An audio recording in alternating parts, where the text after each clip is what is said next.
Um.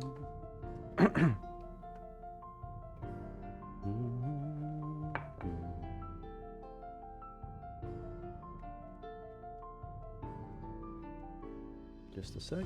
Lighting a J. And then we'll get right into it, I guess.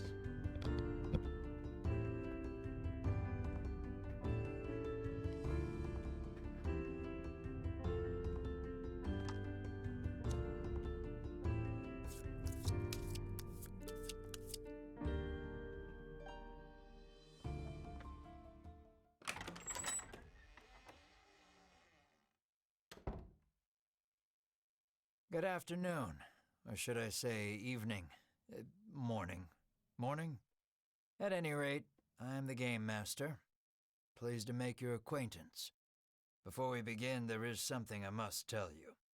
You see, my job is to draw you into this world with my voice and cards, which is why I believe it best for you to play with the sound on. In fact, I insist on it.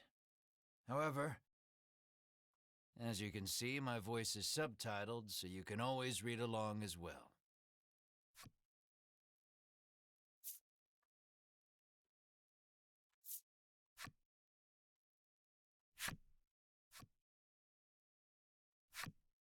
Now then, are you ready? Let's begin. Welcome to Voice of Cards. You are about to take the first steps of your adventure. Through a realm of sword and sorcery you will travel, battling bloodthirsty monsters as you strive to realize your ambitions. I have every faith you will accomplish great things here.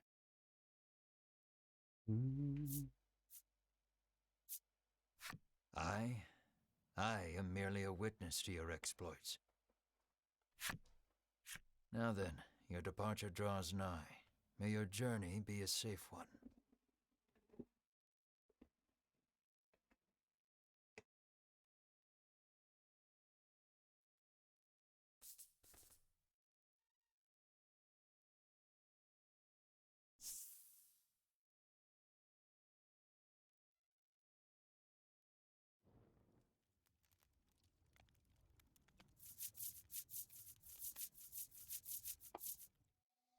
We begin in a cave. The surrounding rocks are slimy with damp. It feels as if some foul creature could leap out from the shadows at any moment. Yet in this horrible place gathers a fellowship of 3 adventurers. One is a young woman. You can tell just by looking at her, she enjoyed a good upbringing. Another is a stoic warrior. He stands at the ready, scanning his surroundings for any sign of threat. Last but not least is the old man. He has a sagely air and gazes into the darkness stretching out before him. These adventurers seek a certain treasure hidden in this cave.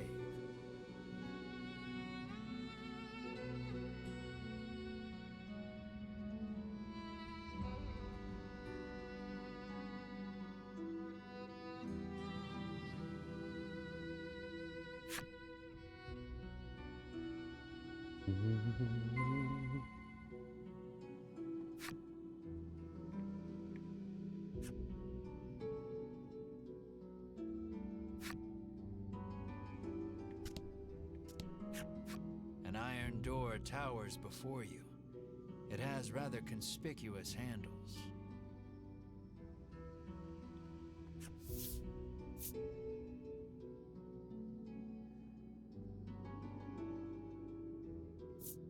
Apple. The stoic man takes hold of the handles and pulls as hard as he can, but the door doesn't so much as budge. The stoic man winds his leg back and lets fly a powerful kick into the door. As his foot connects, the door trundles to the side. So it was one of those sliding contraptions.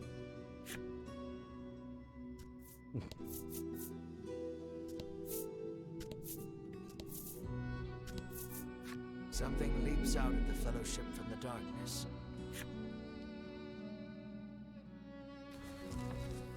first battle.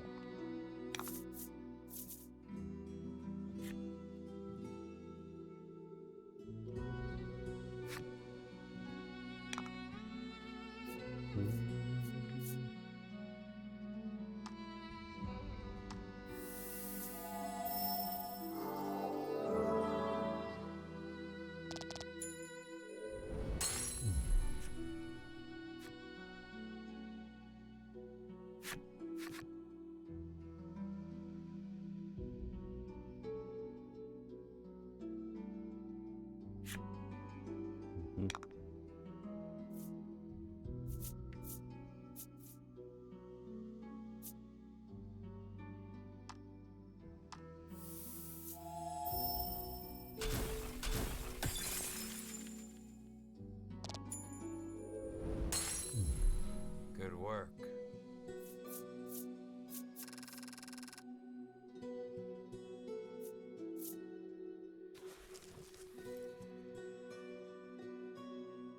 These adventurers have seen their fair share of battle and defeat their attackers with ease.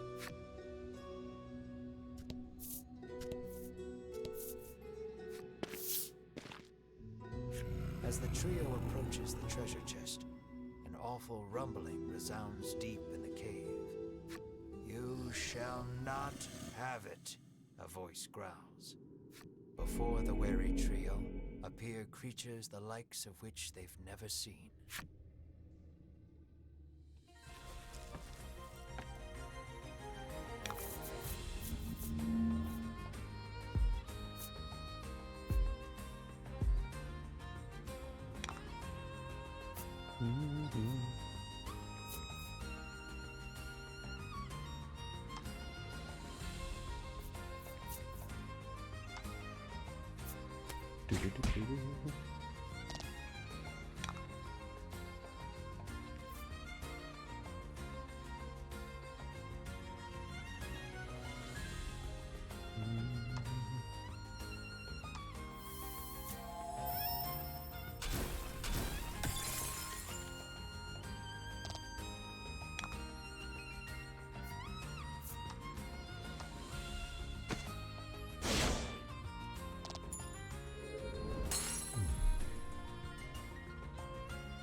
Okay, nice.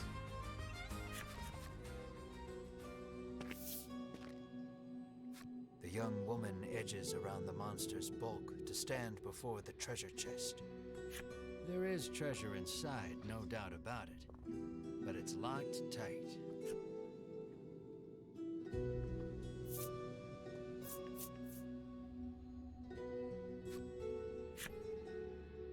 The woman slides the simple key into the lock.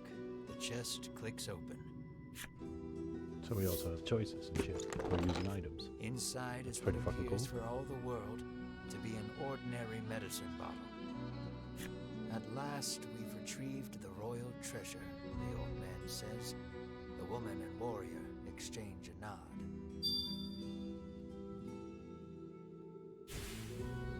Their quest complete, the triumphant trio put the cave behind them.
This is Castle Advent.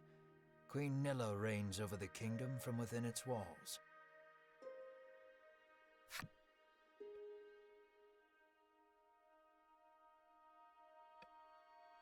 In the crowded audience chamber jostle all manner of knights, adventurers, and bounty hunters. The white-robed adventurers stand close to the throne. A palace guard calls over the tumult, "Be silent. Her Royal Majesty graces us with her presence."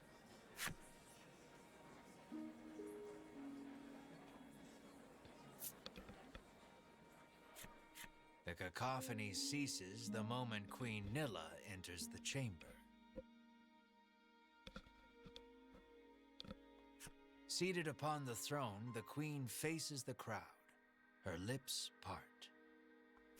"Thank you all for heeding my call to slay the dragon. Whatever it takes to defeat this reawakened evil, I ask that you do it. Whomsoever conquers this beast will be honored for ages to come and handsomely rewarded." At that, the gathered crowd cheers loud enough to shake the castle's very foundations. "Leave the dragon to us, Your Majesty," say the white-robed adventurers, as if the beast's demise at their hands is assured.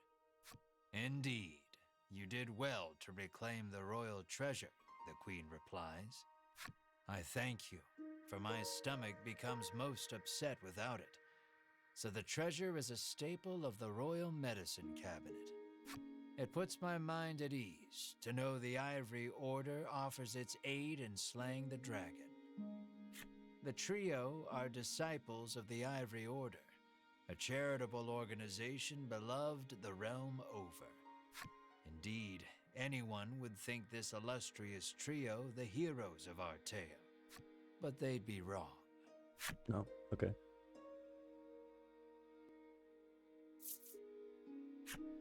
So we just gotta slay the dragon and we'll be drowning in gold." The man trails off, drooling over unknowable fantasies. Beside him, a strange creature lets out a chirping coo. Pay attention, because this is important. There he is, or there you are, I should say, the hero of our tale. A humble bounty hunter. You love little in this realm more than coin. A seemingly tedious fellow who doesn't hesitate to claim the title of hero for yourself. When you heard about the quest to slay the dragon, it was the promise of reward that lured you to the castle. Now then, if you wish to officially register for the hunt, see me so I can get your signature. You wonder why you need to sign anything, but head for the guard anyway.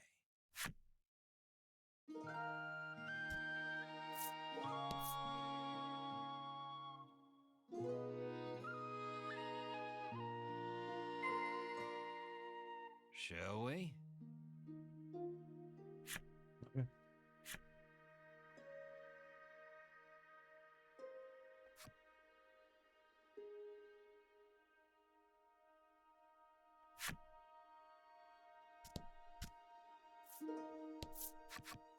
"We of the Ivory Order will be the ones to restore peace to the land," brags a white-robed man.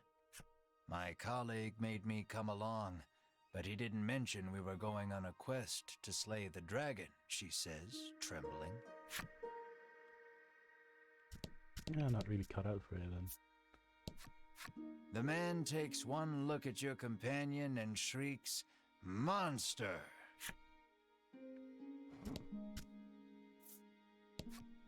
"You think the dragon's really as tough as they say?" asks the man, his knees knocking together.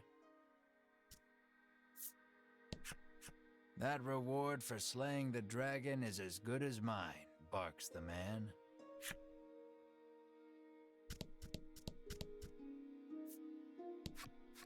You'll need tough gear if you're going to beat the dragon, the man tells you.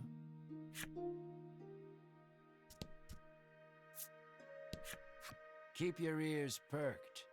You never know what you might hear that'll lead you in the right direction, the man says. You think.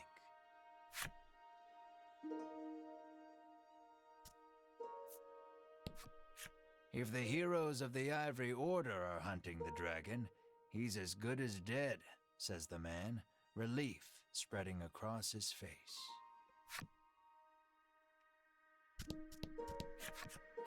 The Ivory Order trio stands before you. They seem not the most approachable of parties, but...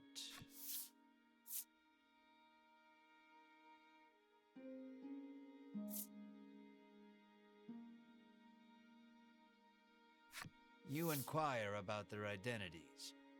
We are disciples of the Ivory Order.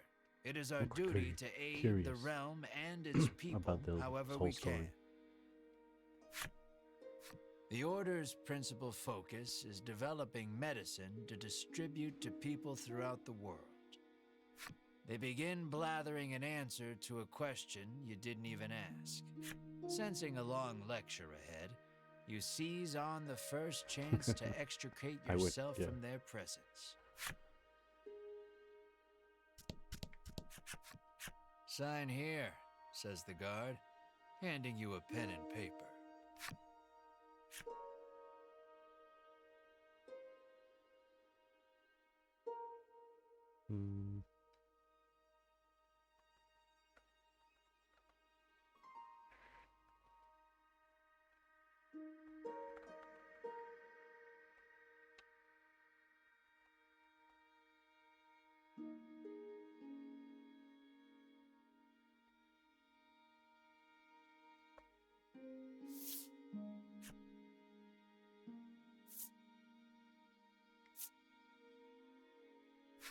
You sign your name. After you've signed, the guard motions to the strange creature beside you. The monster, too. You sign your companion's name as well. Mar. Mar, your friend and sometimes traveling companion. Though he can't speak the human tongue, he seems to understand it well enough. Thank you. Now we'll know what to have engraved on your tombstones. Can't ask the dead what name to mark their grave with, after all, the guard chortles. You want the reward as badly as you don't want to die. You figure you better make some strong friends.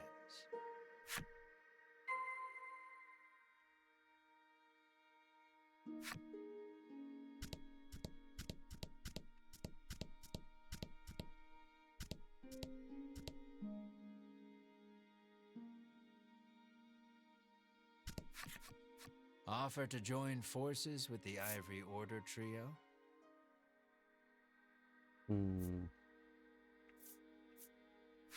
With no particular business, you take your leave.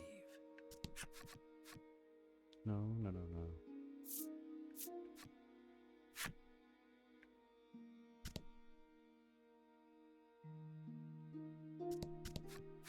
Never know what you might hear that'll lead you in the right direction. The man wanders off somewhere, muttering to himself. Don't get yourself killed out there, says the guard curtly. Asking Queen Nilla to join you is beyond preposterous. Better not even try. You ask him to team up, but he refuses angrily. I ain't splitting the reward with nobody.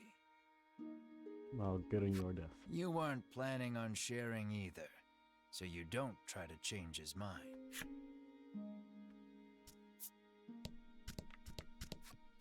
I'll let the Order handle this. Me, I'm heading home. Before you even open your mouth to ask him to team up, he cuts you off. Thanks, but no thanks.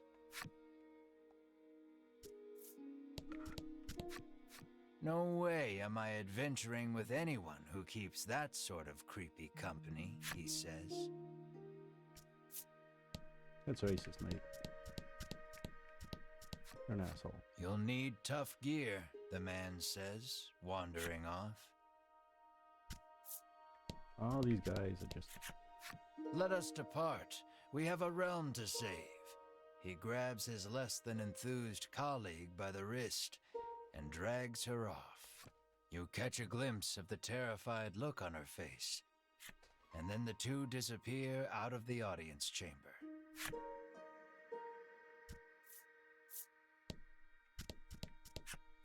I am one of the guards charged with the castle's protection. I'll leave the dragon slaying to you adventurers. I am one of the guards charged with the castle's protection. I take not a single step from my post. Oh, only this left to do.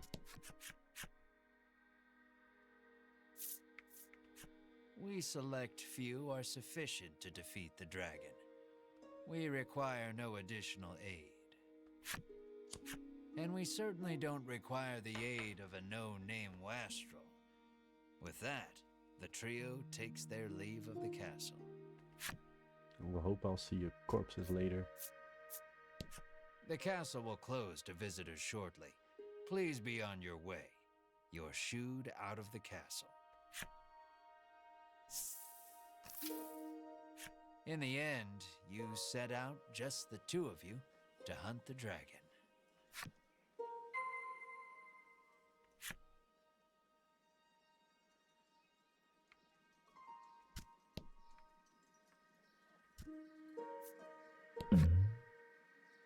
Oh, event. A weapons merchant accosts you in the street, despite your best efforts to mind your own business. He speaks to you in a voice barely above a whisper. You want the most powerful weapon there ever was? He conspicuously checks his surroundings before revealing this weapon of apparent renown to you. To hear him tell it, this is a legendary weapon, and one of its kind at that. It can be yours for 20,000 gold pieces, he says. You can smell the scam a mile away, and yet the aura of this weapon does have something of the legendary about it.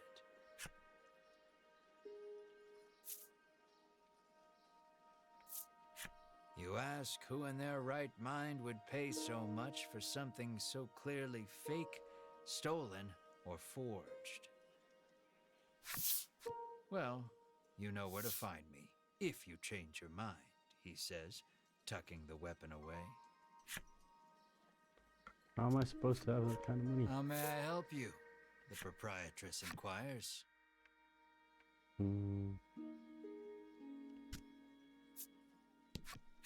The old man kindly warned you of the dangerous monsters outside of town.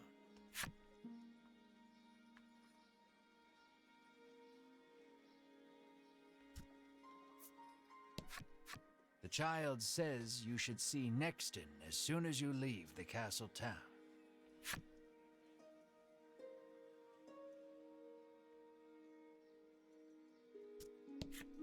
The door is shut tight. You spy a keyhole on it, suggesting the existence of a corresponding key.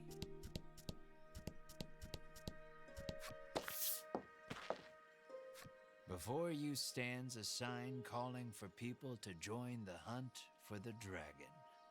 Earlier, you saw the bit about the handsome reward for whoever slays the dragon, and hightailed it to the castle. A woman stares at the sign, transfixed. Her face curls into a scowl as she notices you. "Monster!" the woman cries, and flings magic at Mar. Startled by the spell, Mar grows dizzy.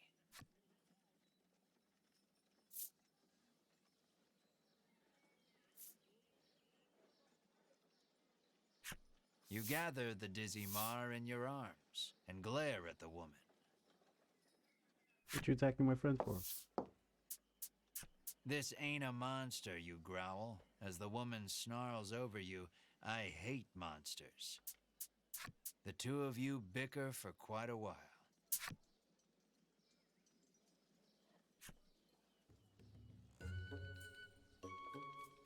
In the end, the woman admits she may have jumped to conclusions, but stubbornly refuses to apologize. Inwardly, you call her unsavory names as your attention shifts to a different topic of conversation. Turns out she really hates the dragon and would love to take him down with her own two hands. But she knows she's no match for him alone, so she's at a loss for what to do. When you tell her you're after the same thing, she squints down her nose at you. Fine, she says. I can help you.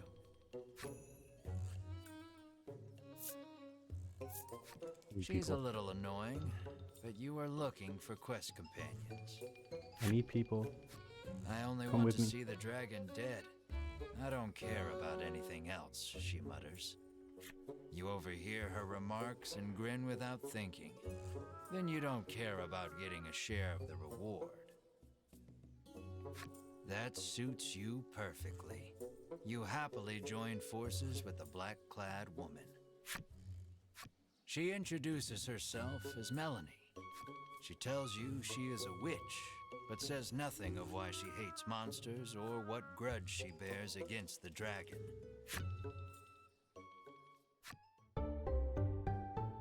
Yay! First party member.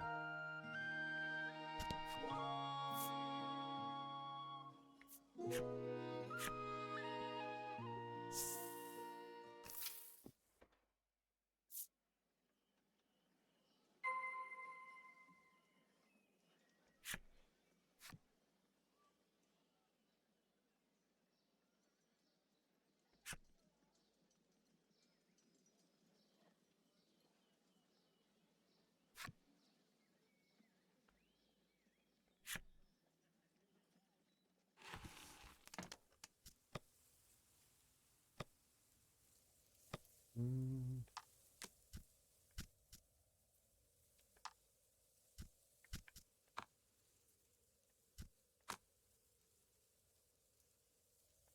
Okay. Oh wait, keep a safe, right?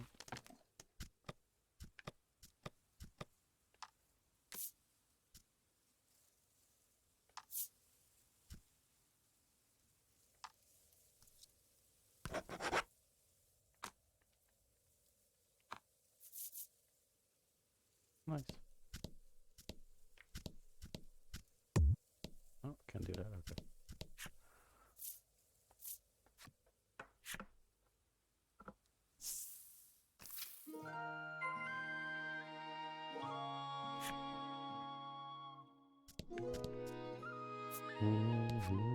Welcome to Nexton, hails a man.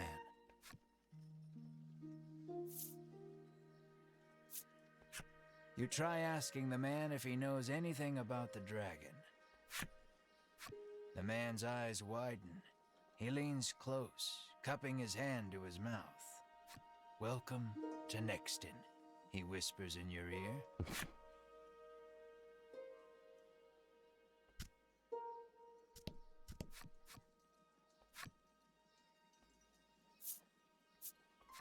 The man doesn't respond to any question except to parrot back his original greeting. The woman tells you she's so terrified of what might happen if the dragon attacks the town. She doesn't She look like a hasn't been lovely able to lady. eat.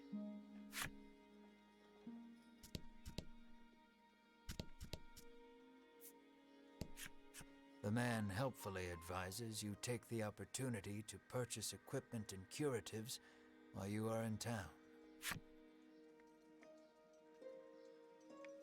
I'll take that advice. How may I help you? The proprietor inquires.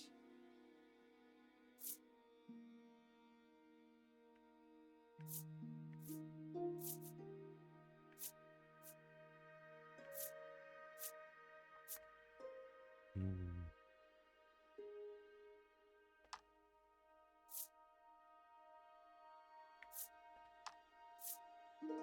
buy a ring. Yeah, I'll be here.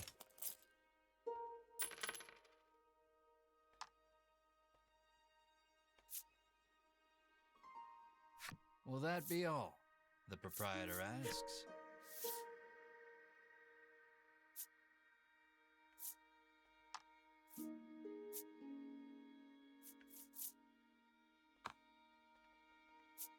Never mind.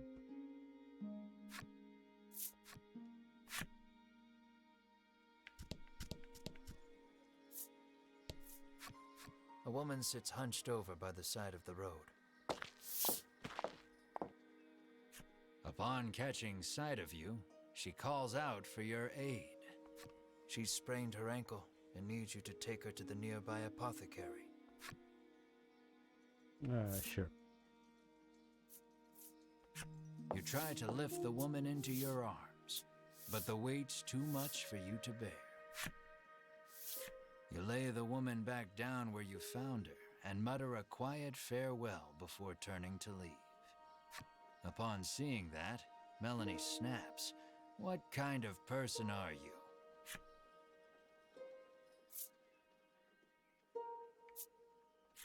Ain't like it's my fault she's hurt, you whine like a child.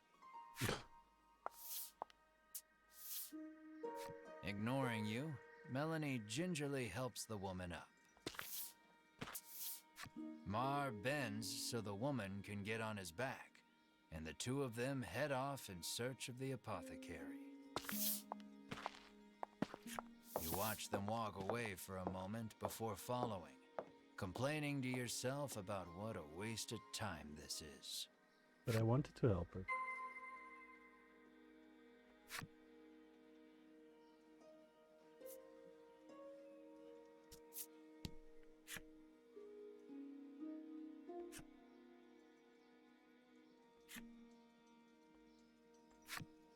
Yeah, I figured that out.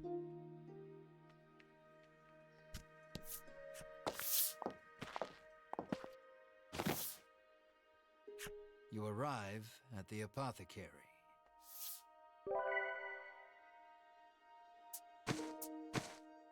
After taking a curative, the woman begins hopping up and down. Nothing holds a candle to Ivory Order medicine, she beams. She thanks you and pulls something from her breast pocket.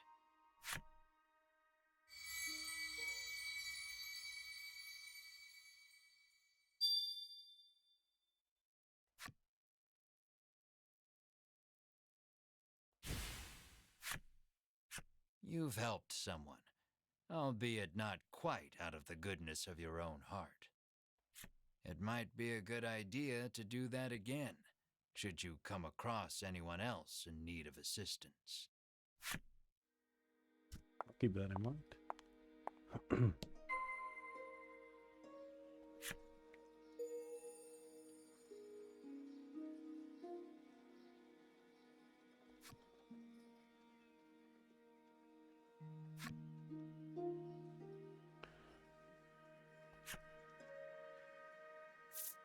No, I don't need to.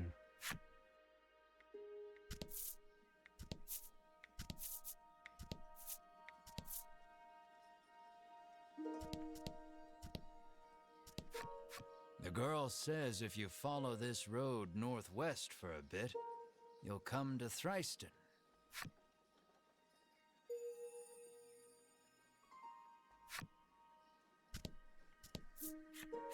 It seems the majority of the world's medicine is made by the Ivory Order. Many people depend on it. That's probably part of the reason the Order has so many ardent supporters. They already smell a bit fishy, though. Apparently, a monster researcher lives in Thriston and might know something about the dragon.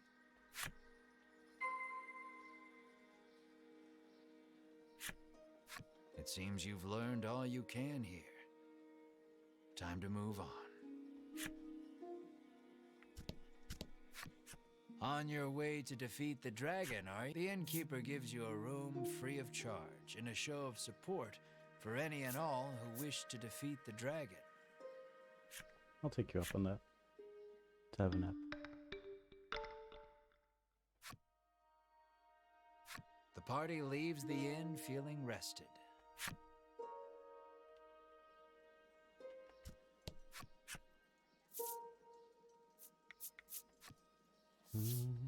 What do you have?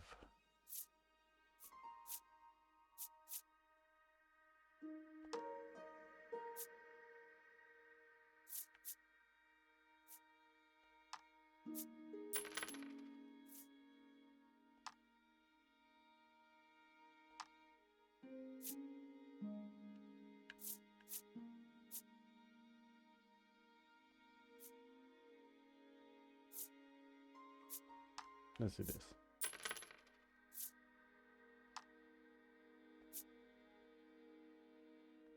Will that be all? The proprietress asks.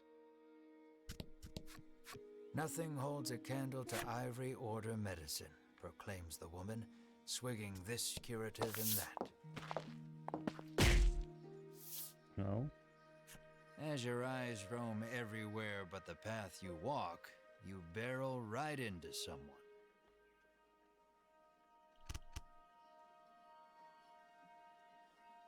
When you turn to see who it is, you see the Ivory Order trio from the castle. Winifred, are you all right? The sagely old man asks the woman, voice full of concern. I'm fine, the woman called Winifred replies. Thank you, Hedwin. Berwin, the old man calls, turning to their stoic companion. He jerks forward, as if to defend Hedwin and Winifred. The trio advances on you.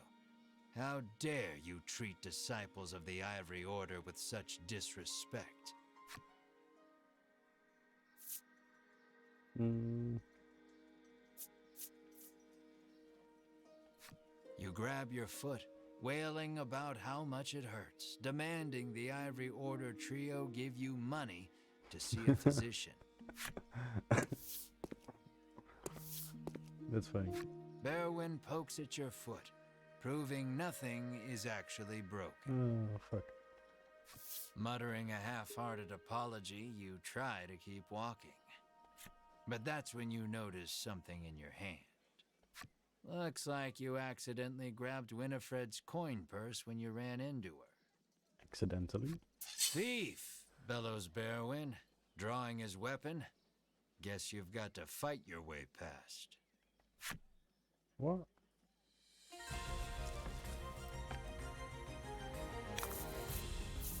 And fight. These guys will fuck me up. Yeah. Wow.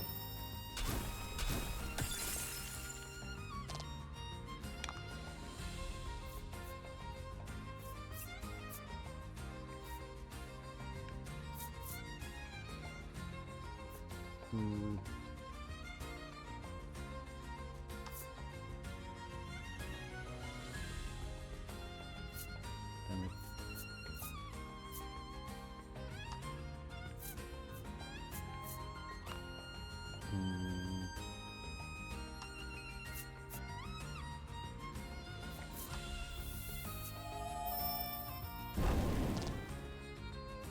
Oh yeah.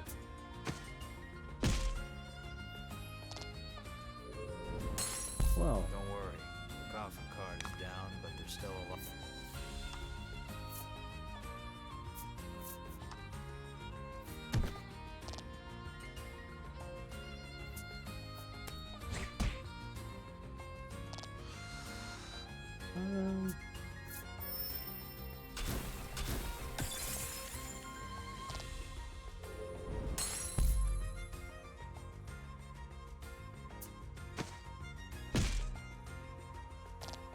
good fight.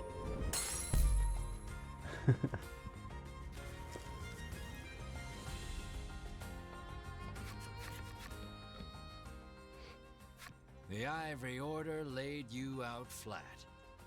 The Ivory Order trio looks at you like they can't believe such a weakling would even try to hunt down the dragon. Taking pity on your ineptitude, the Ivory Order trio uses their magic to heal your wounds. We mustn't Pity tarry any heals. longer. To the monster researcher of Thryston with us. Hedwin urges his companions and the trio depart.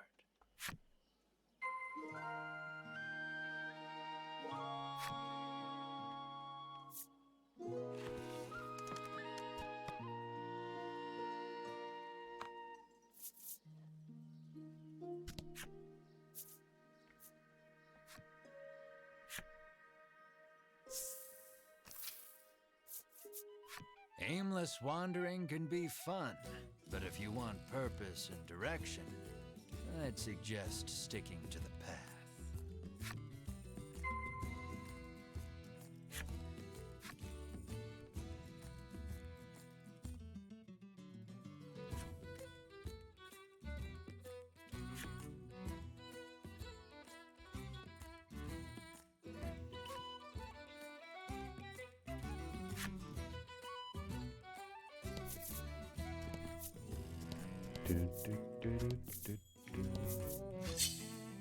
Oh, there's an enemy.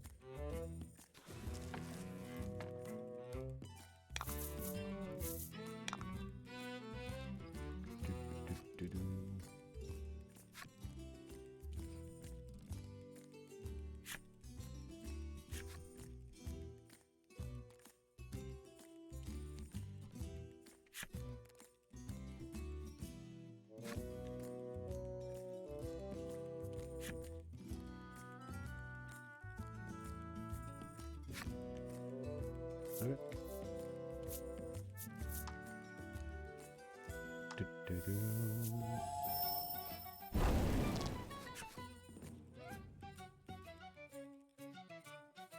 Fire, water, bolt, wind, light, and dark.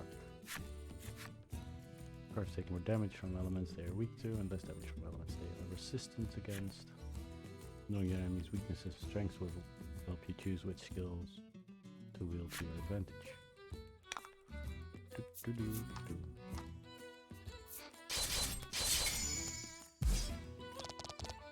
A bit of an overkill, but fine.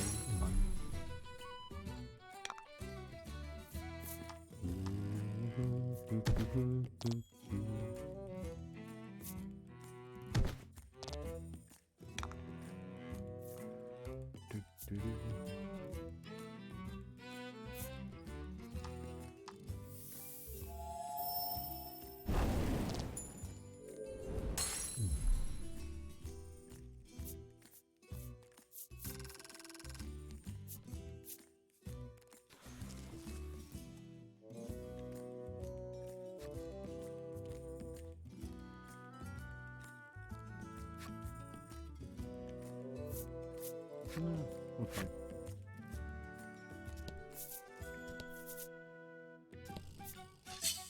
Oh, okay. Just one step off the road.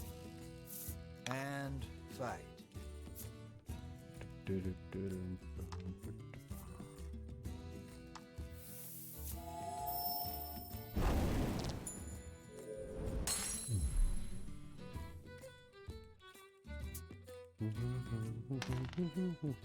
Oi.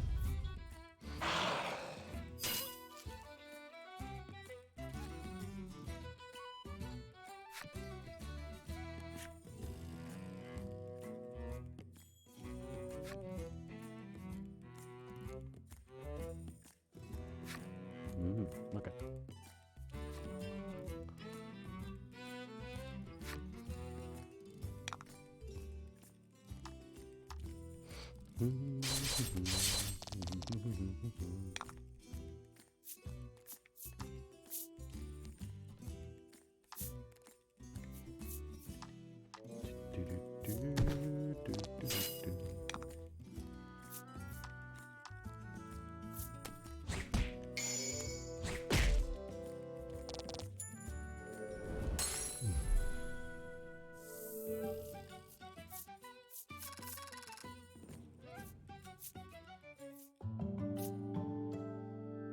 Oh, nice, level up.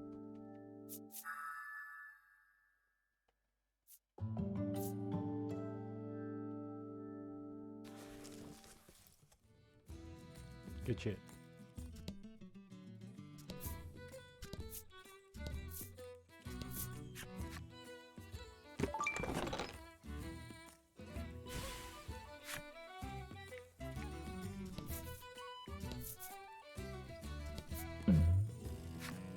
in. Lying in the grass, you find an old telescope. You figure a look at the path ahead can't hurt, and pick it up.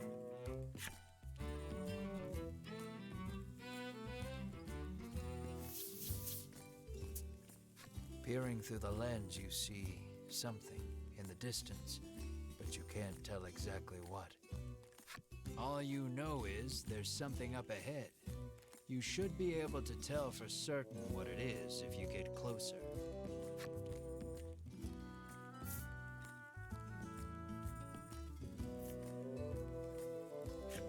You leave the janky telescope where you found it and make your way cautiously toward what you saw. It's an enemy, probably, but... You spot a loitering monster. These monsters are a common sight, but you've never seen one move quite like this before. You can't not fight such a unique monster. Eagerly, you draw your blade.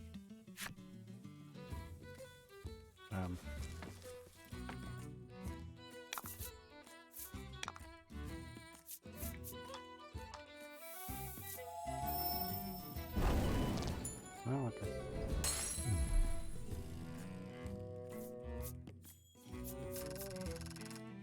That's a lot of XP. Jesus Christ. Damn. I went 3 levels? Holy shit.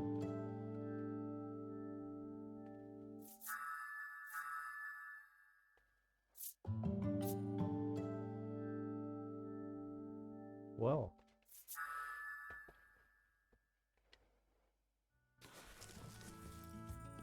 That was a good surprise.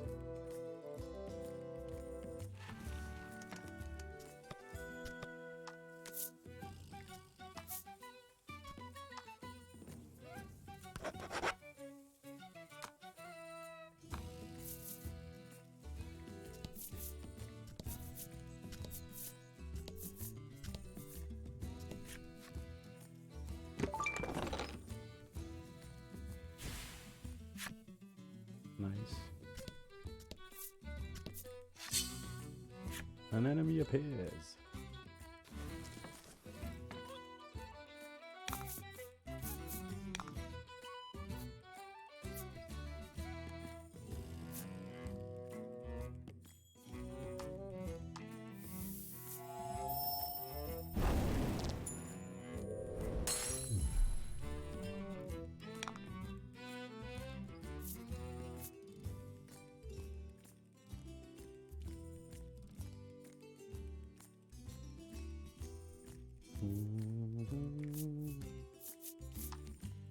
Yeah, why not?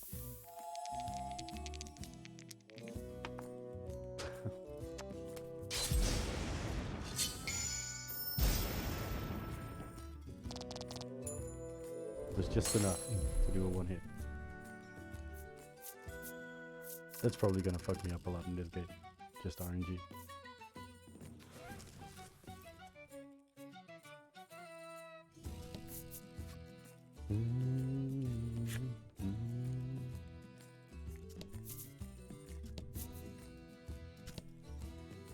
Wait.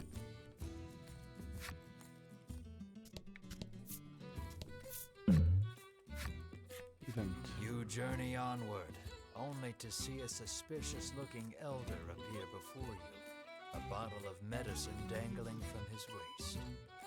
He proclaims himself a man of medicine who has discovered a revolutionary new curative. He would have one of your party drink it as a test. There's no harm in trying it, he boldly claims. Well,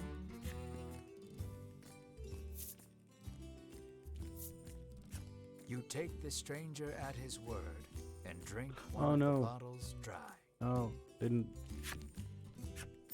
You feel a strange sensation in your chest. It's actually rather pleasant.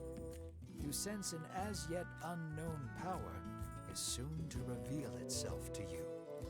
The doctor of sorts is positively giddy with excitement at his success. It seems whoever quaffs this brew gains access to special powers. What? Like that's just.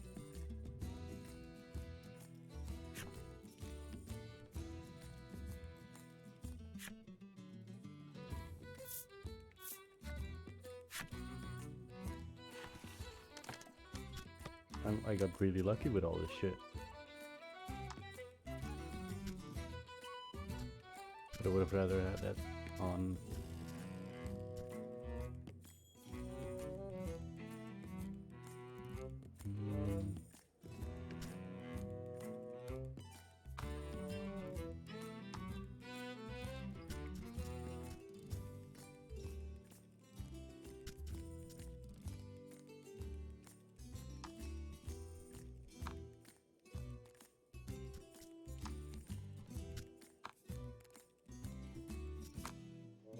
Damn, should have had more during that.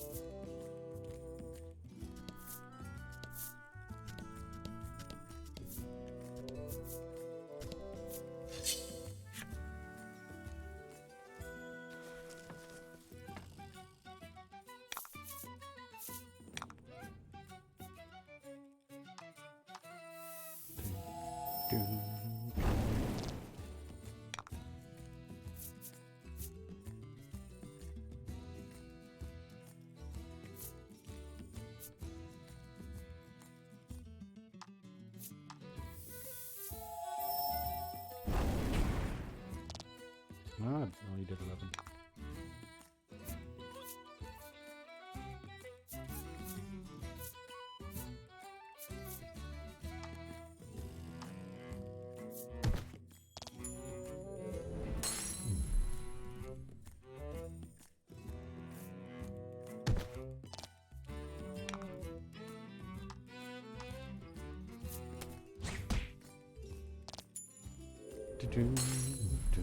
You did great.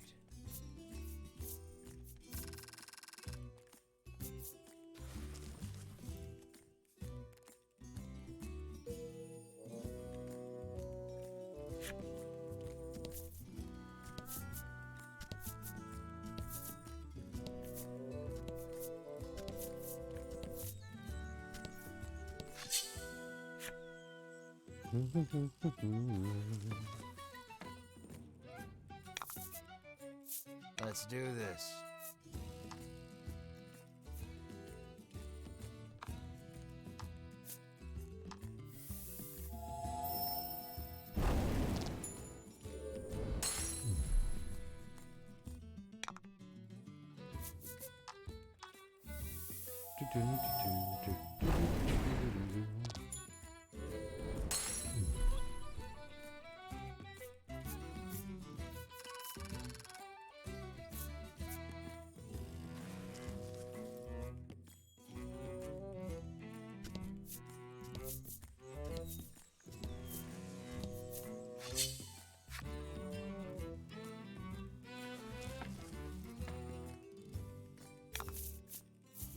Don't hold back.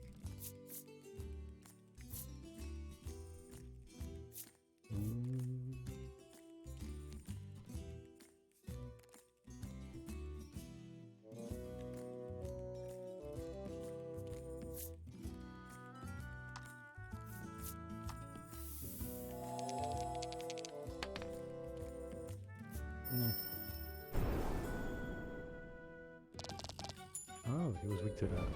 That's nice.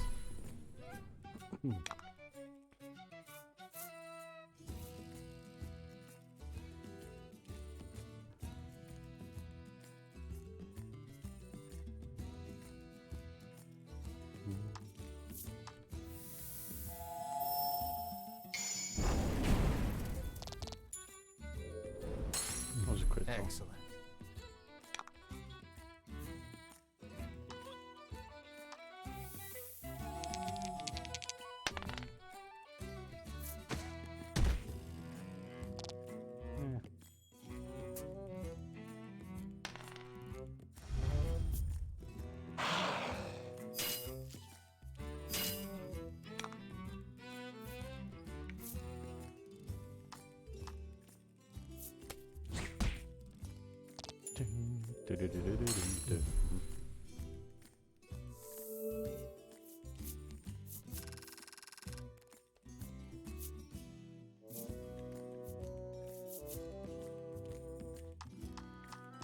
Hmm.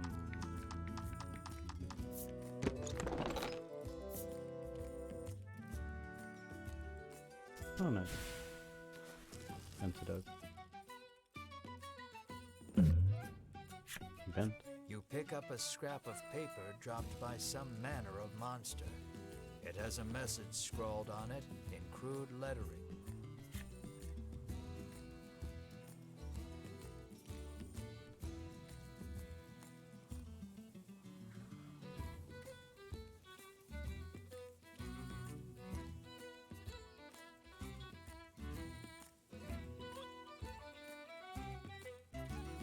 If I'm correct, it's stolen treasure, past cave and mountain near fountain. Clearly, whoever dropped this message did not want to forget where the stolen treasure is hidden. You stash the scrap of paper in your pack and resolve to keep an eye out for the treasure on your travels.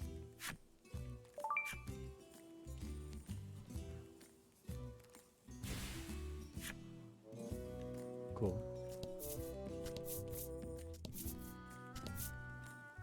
Oh, another chest. Ooh, nice.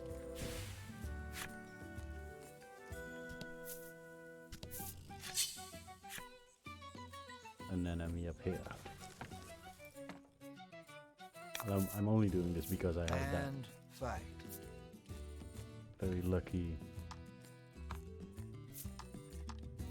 very lucky event for the XP. He got fucked over.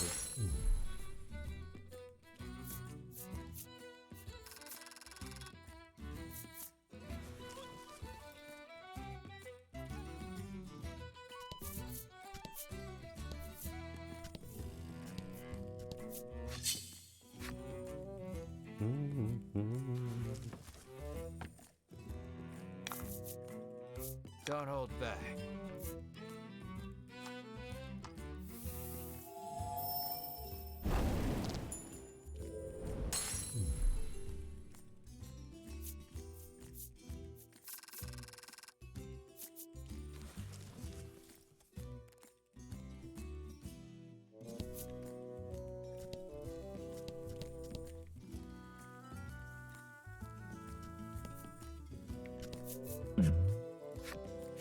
Hello? You come across two men sitting on a rock. They take no notice of you or the party, but you can hear their fervent discussion. You listen in and deduce that they are a pair of thieves. You lean in, trying to hear what else the thieves are talking about. You catch pieces of the conversation here and there. I hid the goods. Head south just before the bridge. No, whatever ye do, don't go into the bewildering wood. It sounds like they've just told you where to find their stolen loot. I just was there. You hastily grab a scrap of paper, write down what you've heard, and quietly sneak away.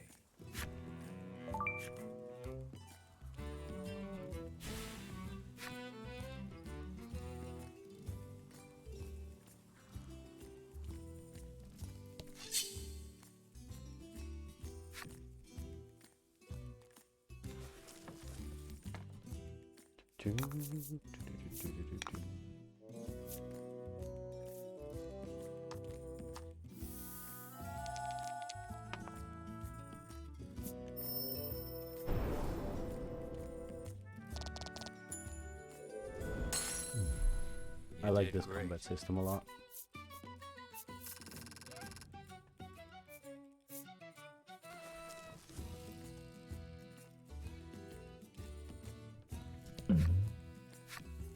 Something's catching the sunlight just so. You move closer to get a better look at it. You find a chest lodged in the hollow of a tree. Something about this feels familiar. You fish a note out of your pack. Sure enough, this is the location those thieves mentioned when you were eavesdropping. Quite convinced you've found their stash, You open the chest with a self-satisfied smirk on your face. But I did, right? Yeah.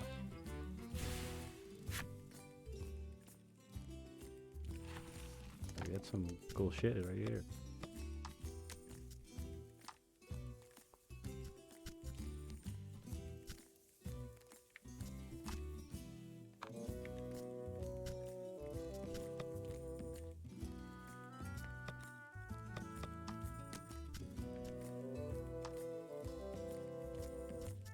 Ah.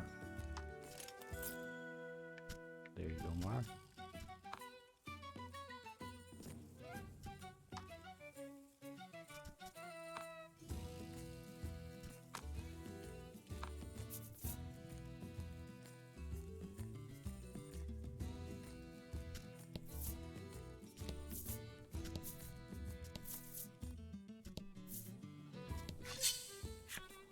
Do-do-do-do.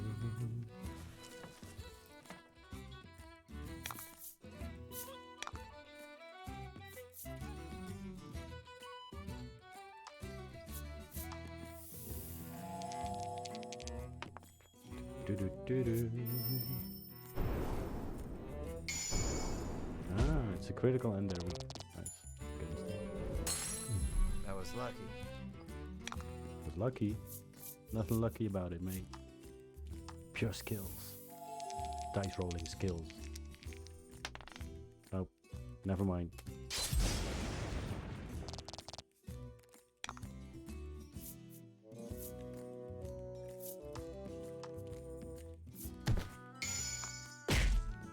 Nice. Not needed, but nice.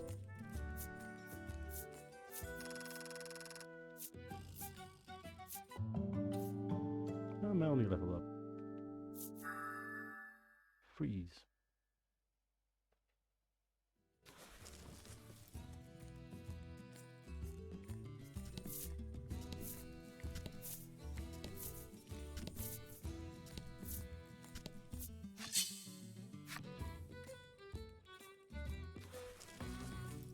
Do do do do do.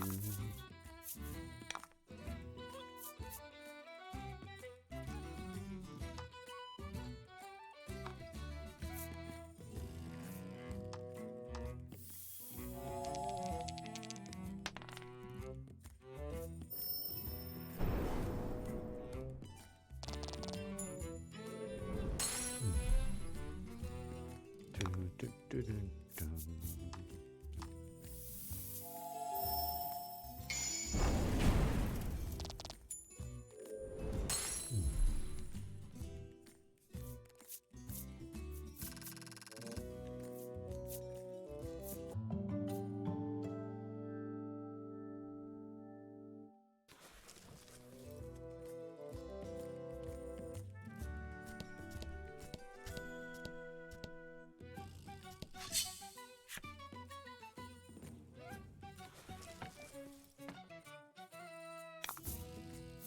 Let's do this.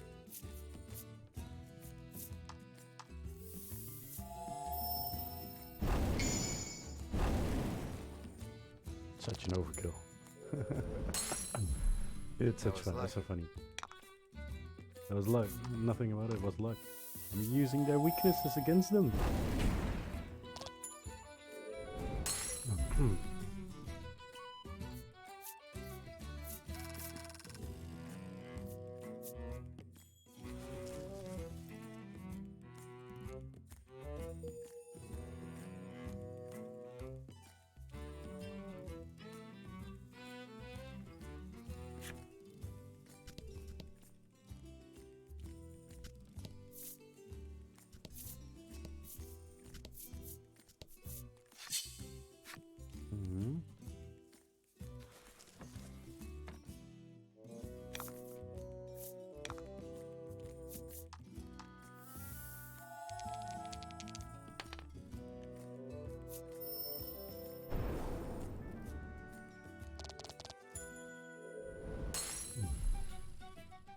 Do do do do do do do.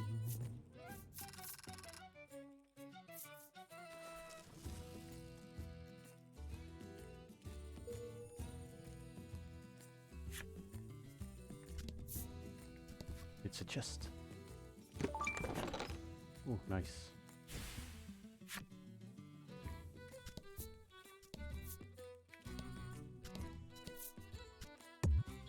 You can't walk on. I can't walk on water? You gradually become aware of a voice calling out to your party. Looking around, you spy an old man, a traveler like you, perhaps, stuck in a hole and flailing wildly. You yank the old man free. Oh, while you're here, would you mind taking me to Nexton? He asks. Oh, sure. It seems an old friend of his lives in Nexton, and he'd like very much to see this chum. He says he'll make it worth your while. Will you show him the way to Nexton? I'm down. You ask the old man about himself. It turns out he belongs to a wealthy family. Visions of lavish rewards begin to dance in your head. You offer him safe passage to Nexton.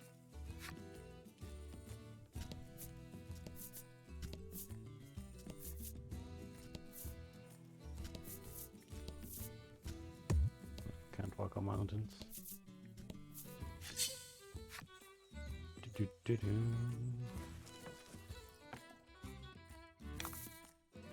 Let's do this.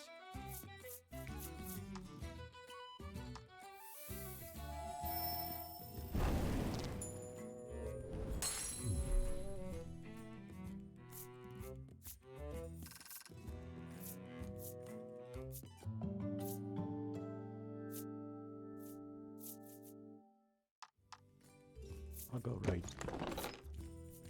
Oh, that's nice. I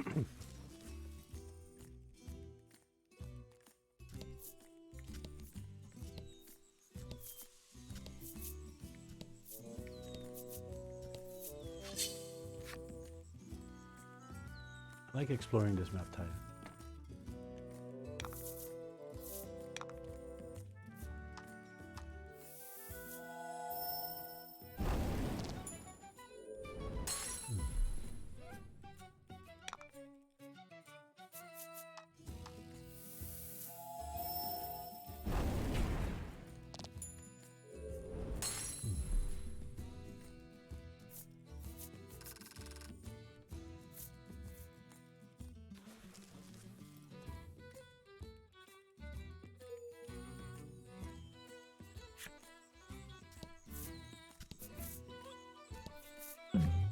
Oh, it's an event.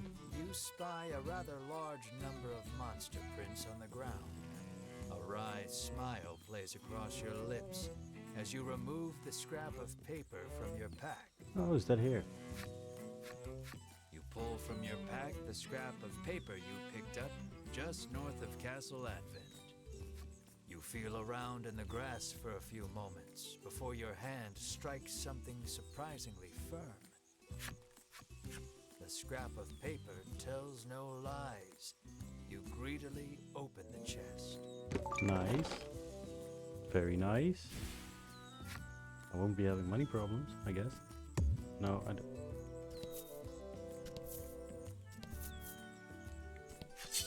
Oh, it's an enemy.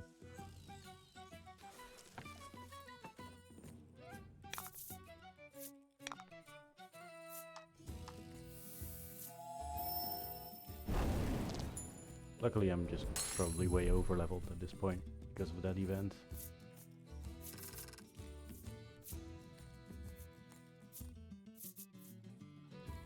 I will go left this time. Nice. Some healing potions. Just wanted to. Yeah, it's just mountains.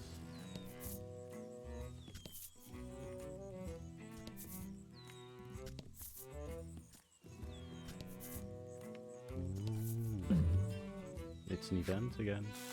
Trees bearing very solid-looking nuts whip to and fro in the force of the gale. This doesn't bode well for you. Oh shit. It's a 4. A bunch of nuts fly off from the trees, but you and your friends hightailed it out of there before any of them could hit you. Okay, we have these kind of events as well.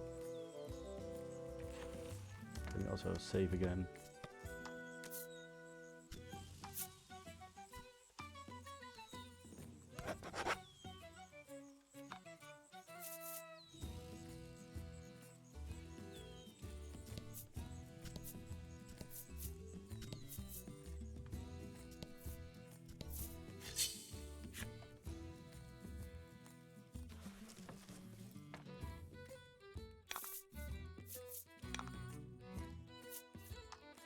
Do, do, do, do, do.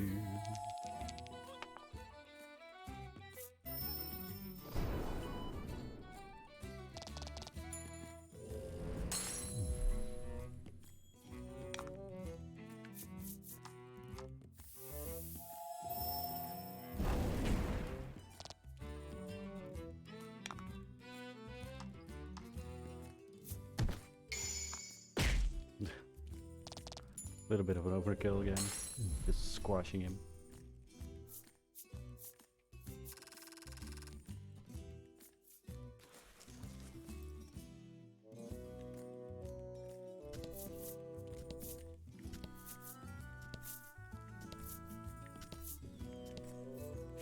It's pitch black inside the cave. Who knows what dangers lurk within? Maybe you should prepare first. Now let me first find where I'm supposed to be going.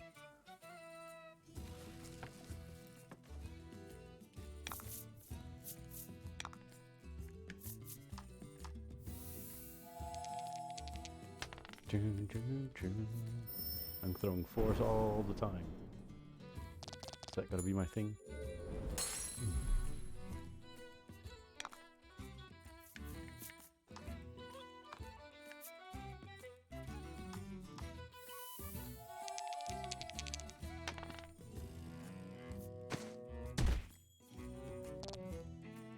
He would have done 11 damage anyway.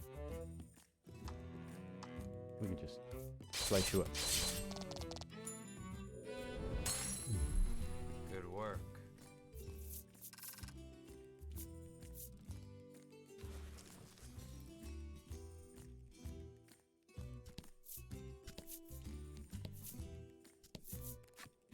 You kick a rock down the road, muttering about what jerks those three from the Ivory Order are. Cut it out, chides Melanie.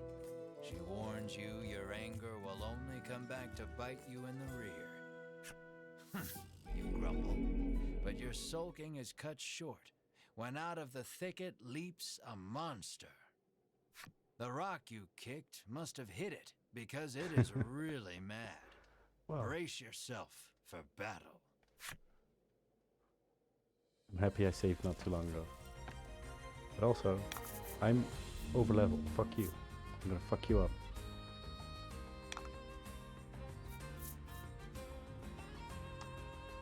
Let's try freeze. Ooh, oh nice. That's a nice one.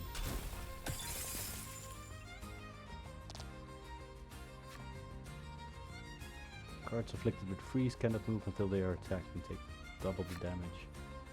Nice.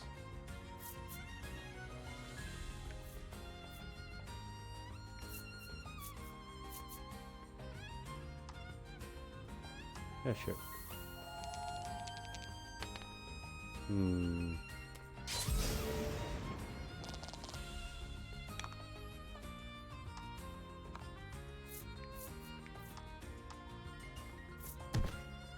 Good enough.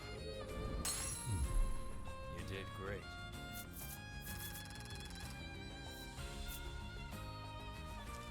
I took no damage.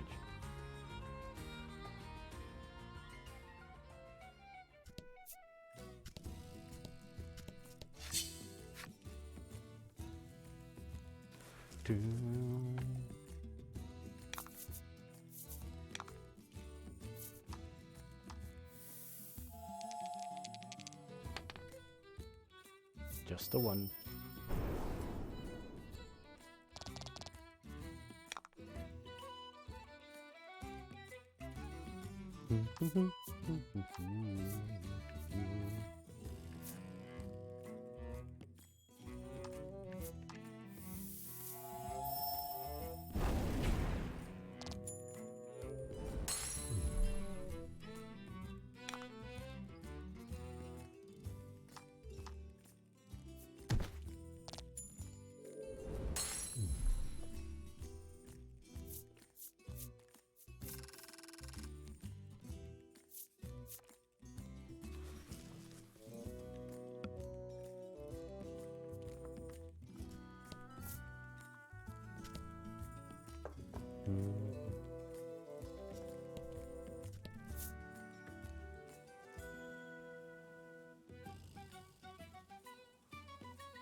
Well,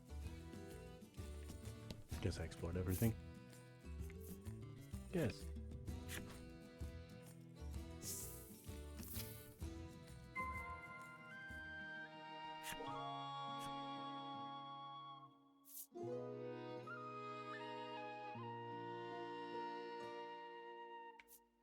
Sure. For if I miss anything. This is the inn. Okay, yeah. This is the apothecary. Okay. Yeah. Item shop. Games and... Oh, nice.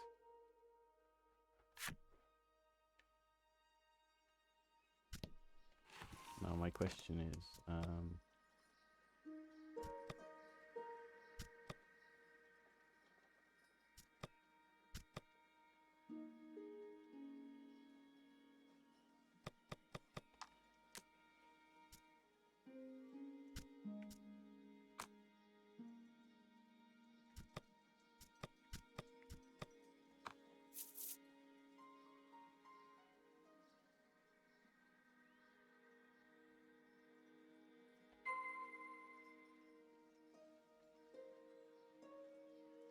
yeah, but didn't I have a side quest? Was that here or was that in the other town? Welcome. You will be instantly transported to any location you've previously visited. Travel for 100 gold I think I have pieces. to head to the next inn for the old man. So we'll just head there and then back. The wealthy Yeah. old man looks considerably relieved as the party sets foot inside Nexton. He reaches into his pack and hands you a pouch full of gold. This is to be your reward, he says. The next instant, he takes off for the center of town, shouting, "I shall be there soon, my love." That's more than worth it. Well, that way I can just take the carriage back.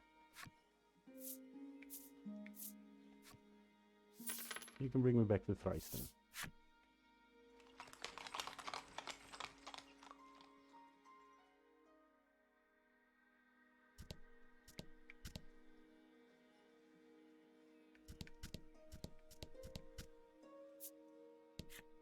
It seems the sound of a flute could once often be heard coming from the doctor's house.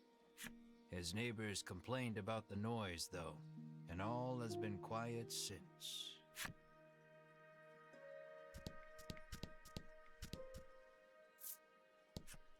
The man says you'll need a torch to explore caves, and he adds, it just so happens you can buy them at the item shop. You get the feeling he probably works for said shop. Self-promotion.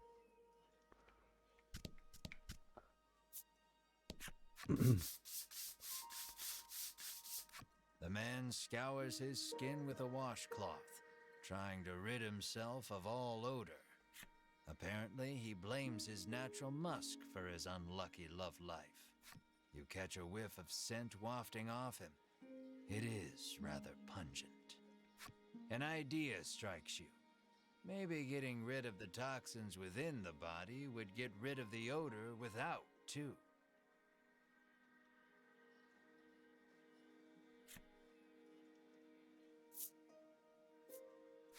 You hand hand him an antidote and he chugs it down.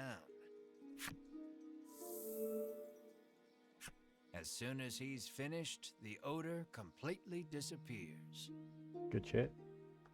Overjoyed, the man resolves to tell the person he likes how he feels. Go, man. From his breast pocket, the man pulls out something to give you in thanks.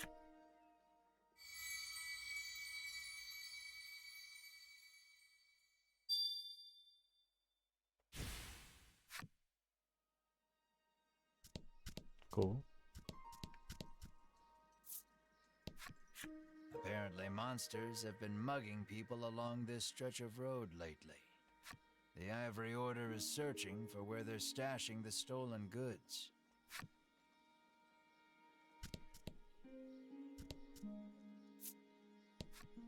The woman tells you a monster stole something very valuable from her. If only someone could get it back for me, she sighs. What did it steal, you ask?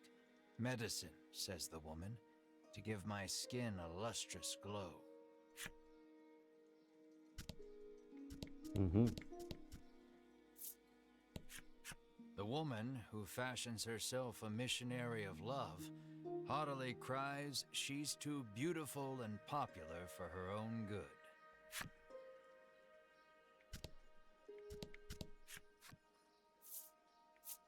Let's buy some shit. Got enough money, I think, for most things.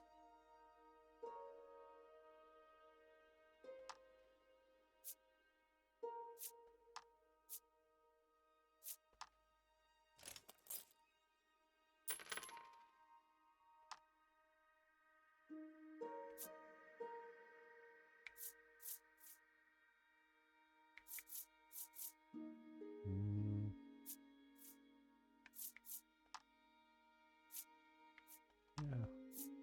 We'll just upgrade everybody. Yes, please.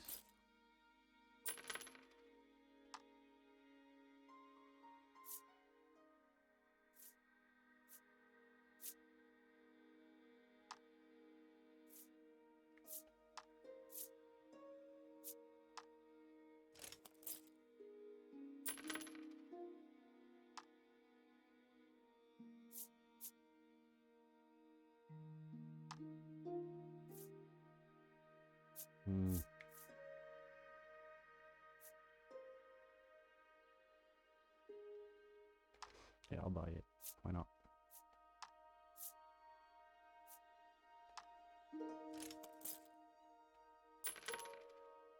Ouch. My wallet.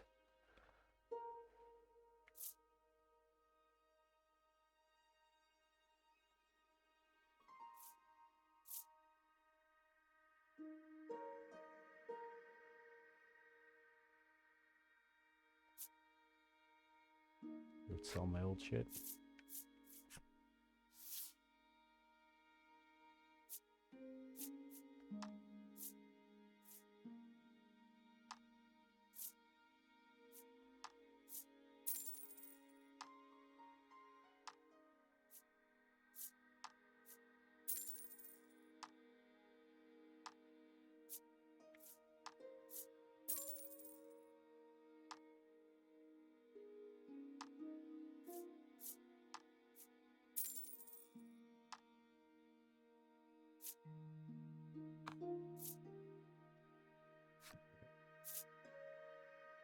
That's good.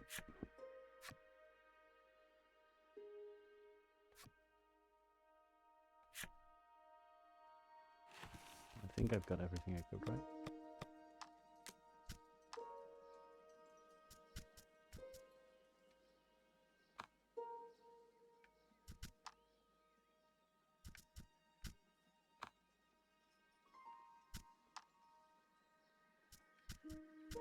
Huh.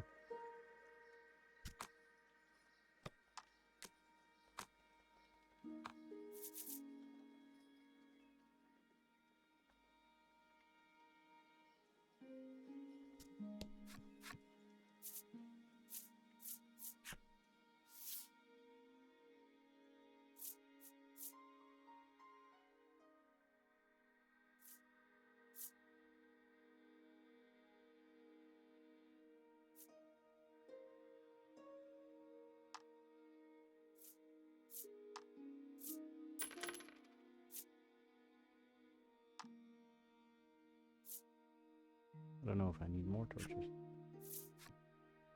We'll see. Cyprian Ombre, I'm sorry, Cyprian Amber, has lived here for many years, conducting research on monsters. That's quite funny. All the townsfolk affectionately call him Cypri. If anyone knows anything about the dragon, it's him. He's a veritable monster expert. You ask Cypri if he knows anything about the dragon. He says he'll tell you if you do him a favor. I'll have to go into the cave. The monsters stole a precious treasure from him. If you reclaim the treasure, Cypri promises to tell you all he knows about the dragon. Sure. It seems the treasure-thieving monster makes its hideout in the western cave. That's where you'll want to head.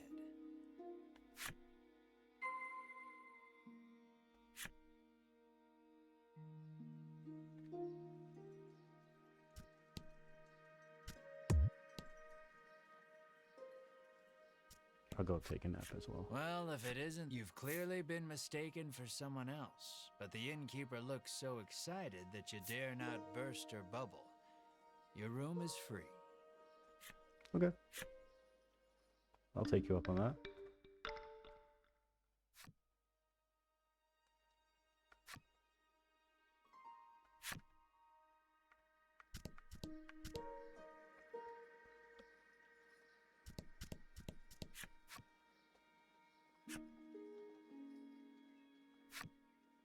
But do I need one or multiple torches? I don't know. Let's save real quick.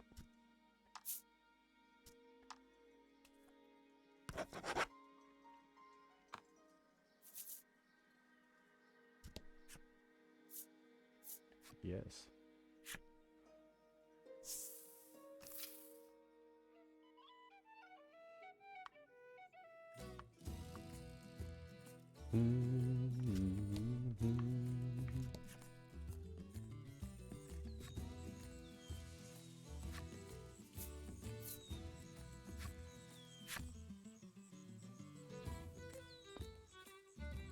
Light can't reach the furthest depths of the cave.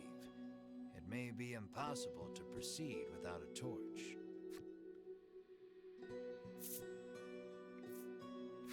You light the torch. It'll be much easier to explore now with your surroundings better illuminated.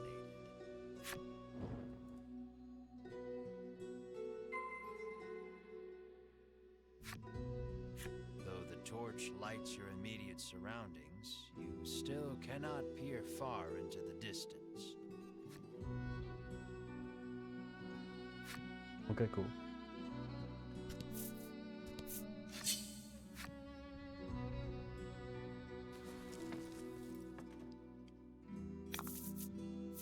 Don't hold back.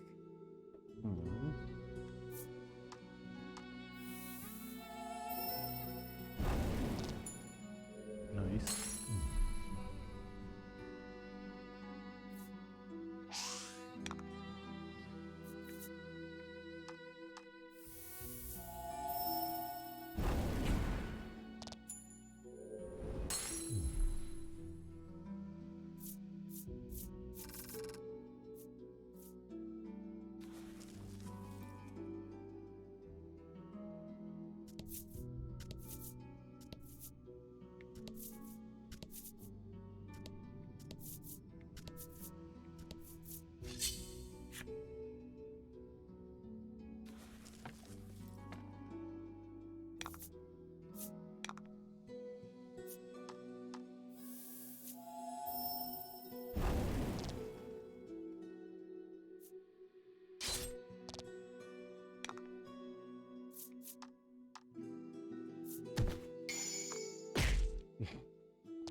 the enemy.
Ouchie.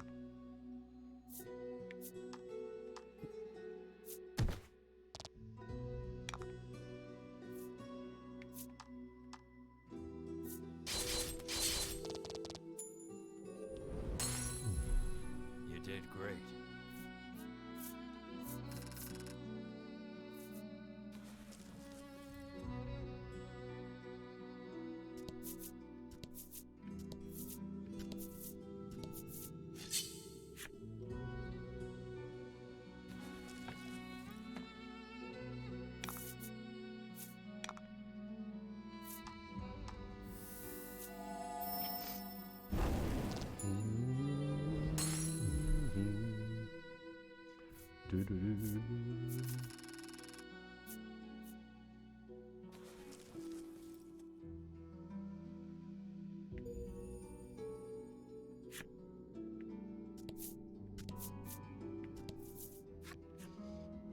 It's a chest. Oh, nice.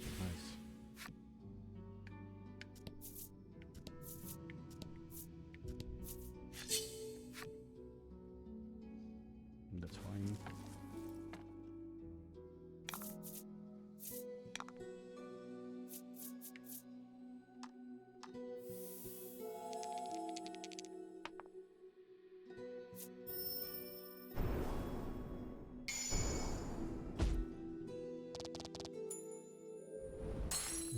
Excellent.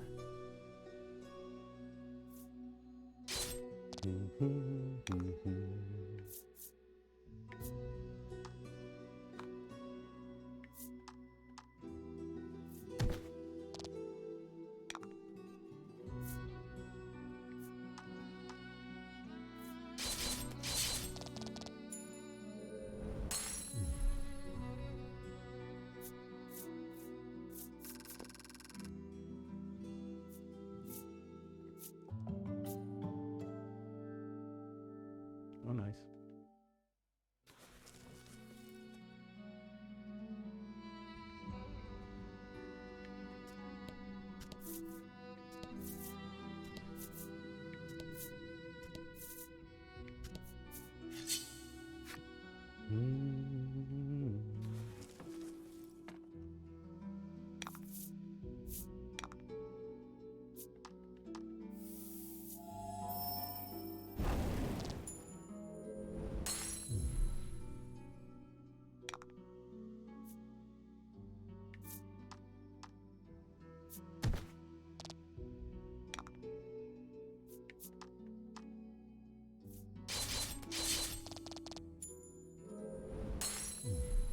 Good work.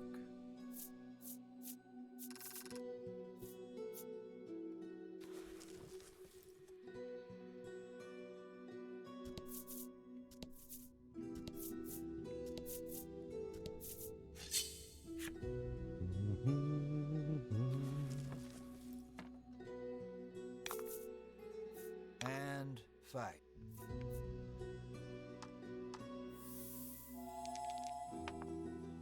Oh, nice. Oh, they all missed. Okay. I had a good throw though.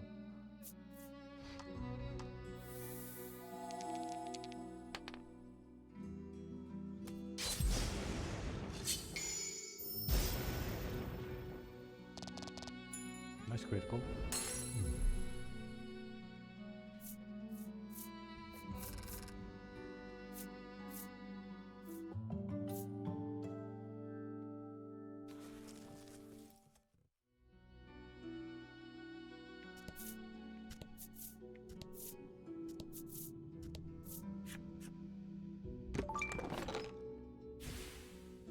Nice.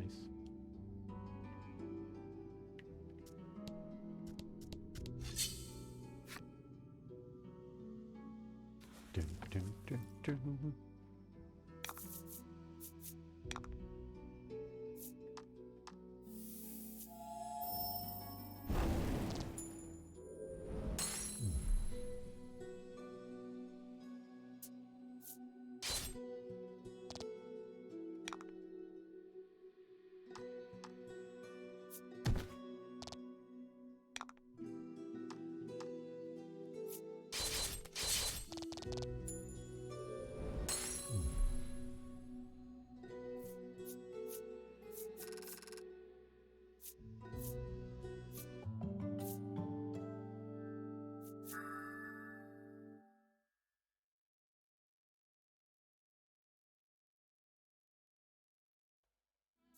Oh, nice.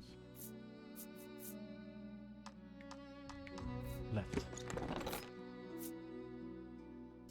Okay.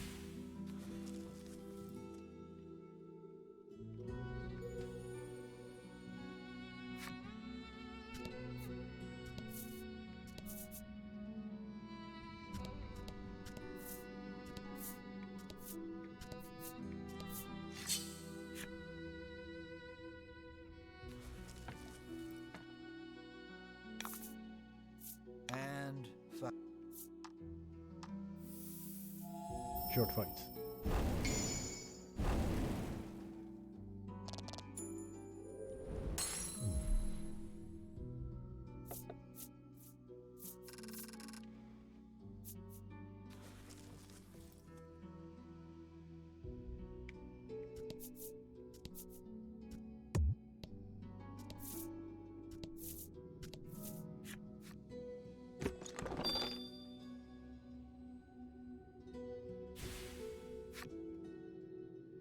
That's dope.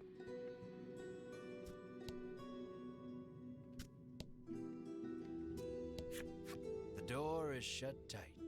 It seems some strange. Upon closer examination of the door, you spot Already a got that. cavity that looks like some sort of sphere. You put the magic sphere into the cavity, and the door opens.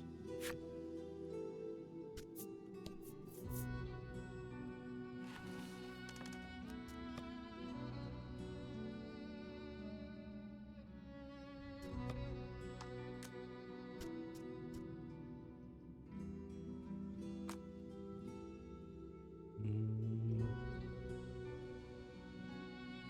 Oh, they get.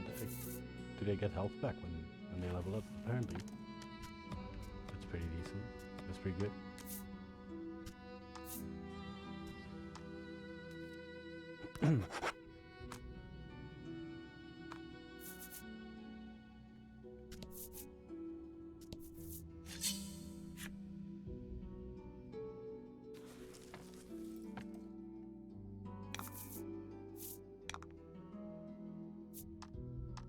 Dun, dun, dun.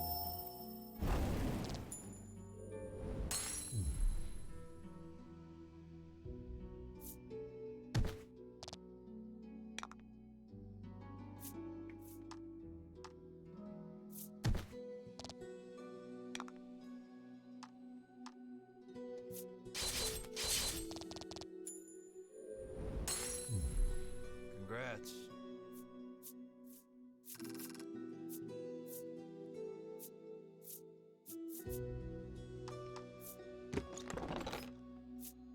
Nice.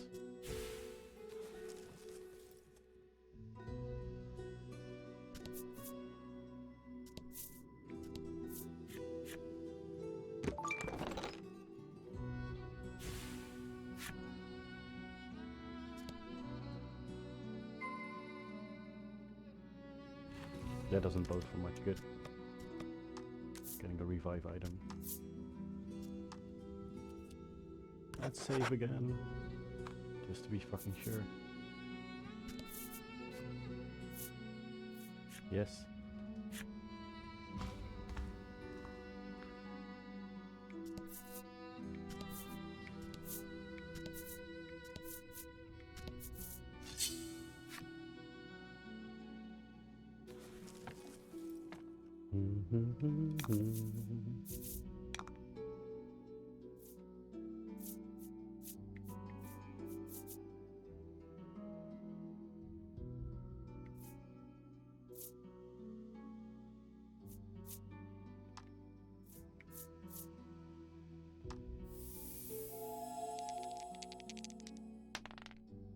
Hey.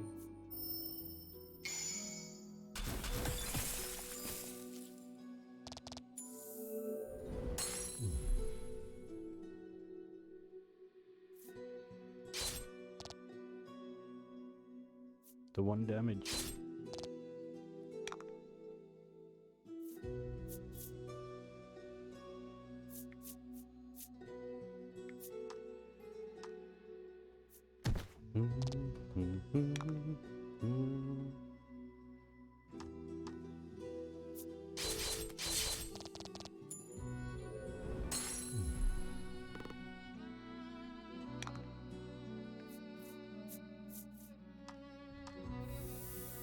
Let's try this again. It's a 9.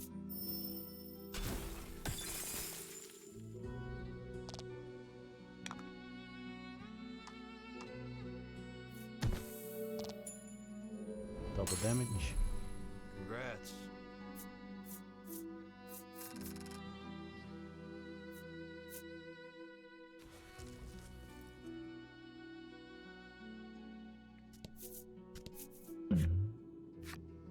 A claret trail leads you deeper into the cave. Was the walking wounded a monster or a human? A knot forms in your gut. You raise the torch to get a better look at your surroundings. The walls have been gouged and scarred as far as you can see. Another message comes into view, written in tiny letters among the scars. I will find you. What horrors transpired here?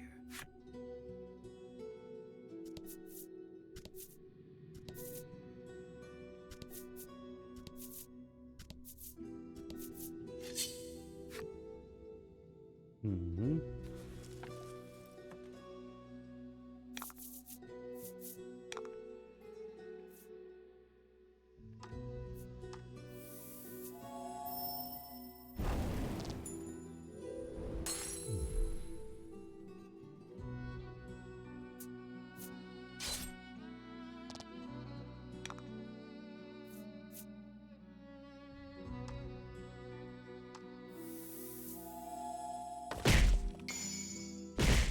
Oh, nice. Oh? As long as you don't miss, we cool. Thank you for not missing. You haven't missed yet, though.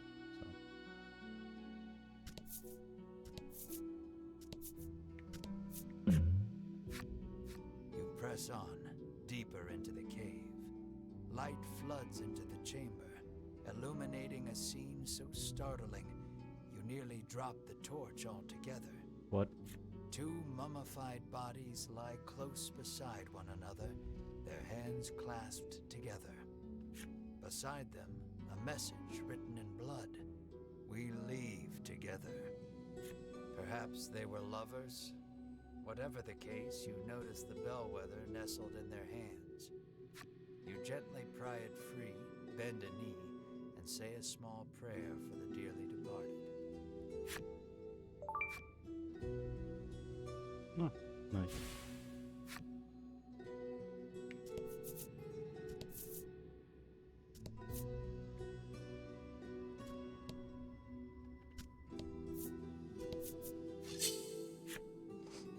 Dun, dun, dun, dun, dun.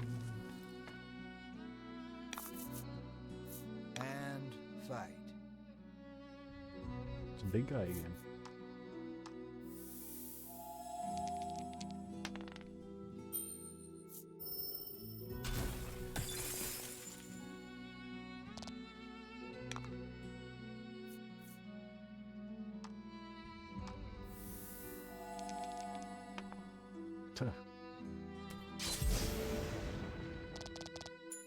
Oh, it was enough, luckily.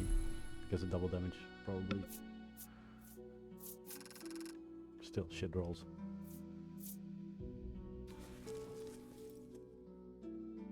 Feels a bit like my real D&D experiences.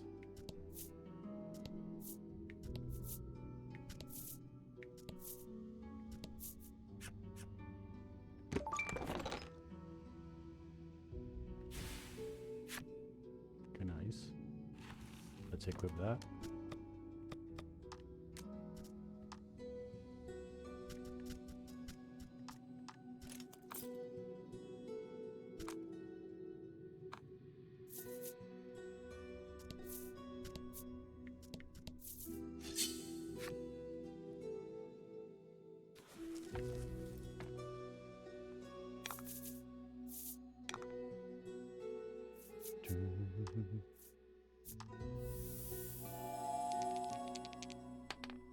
Uh-huh.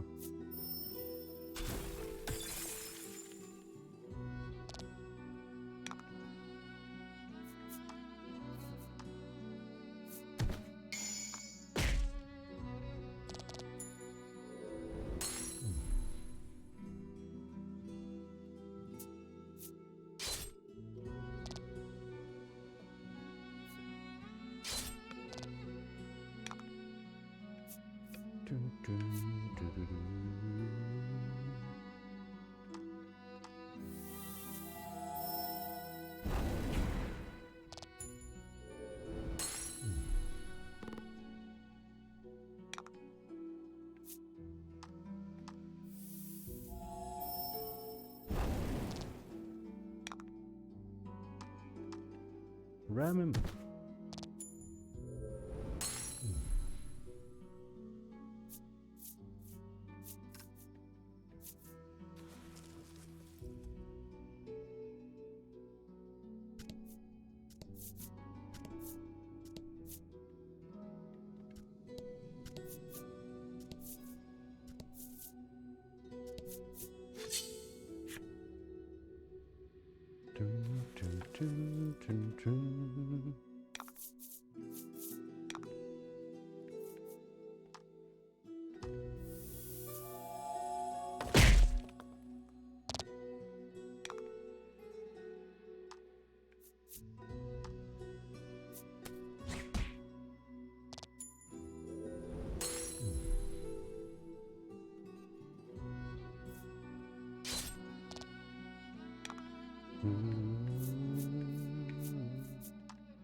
He missed.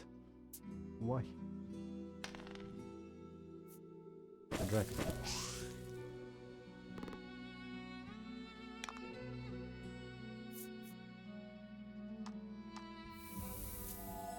Just do it again.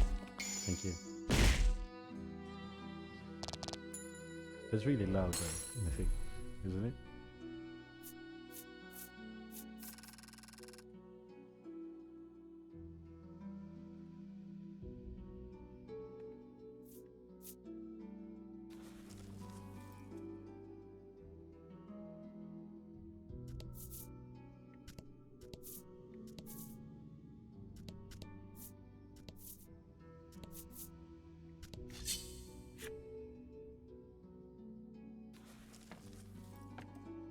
I see you treasure, but I feel like it's bait. About the enemy.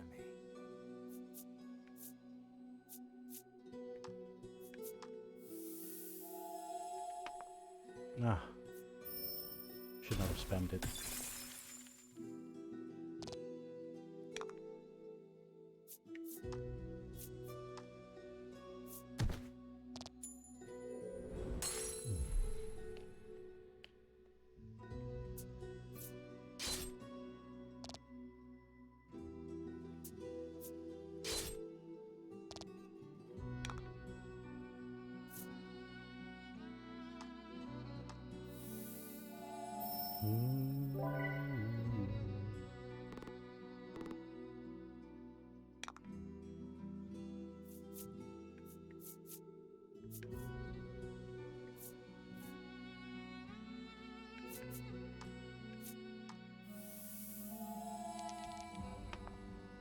Nice.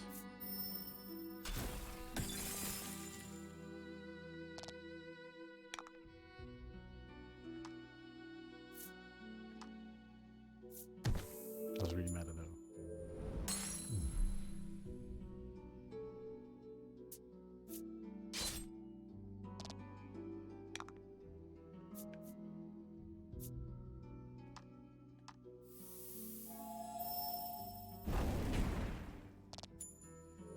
Right on the money.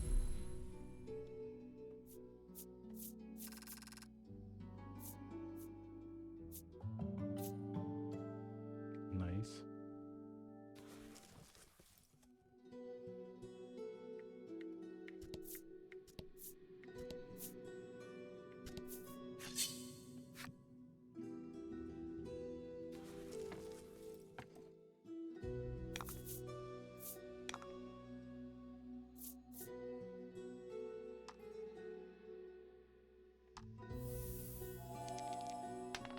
Mm.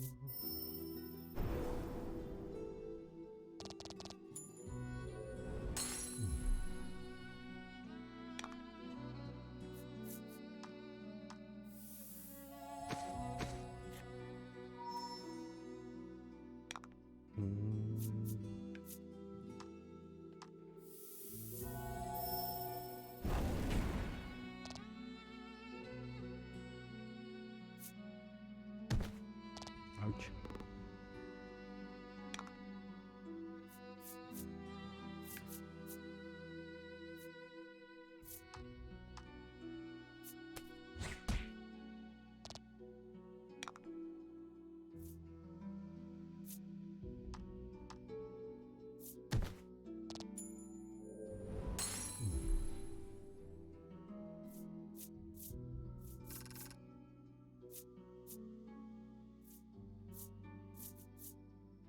Middle. Nice.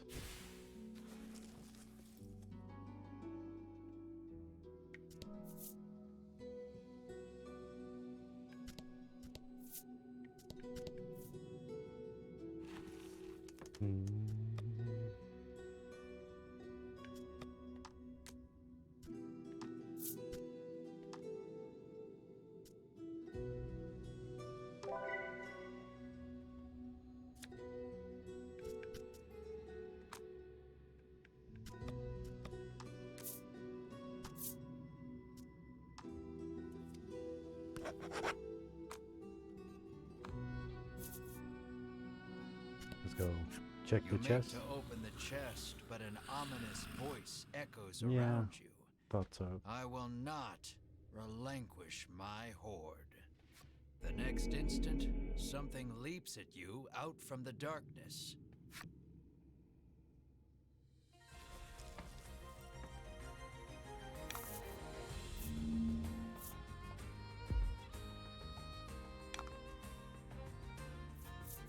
That guy has a decent amount of HP. 8 defense. Yeah.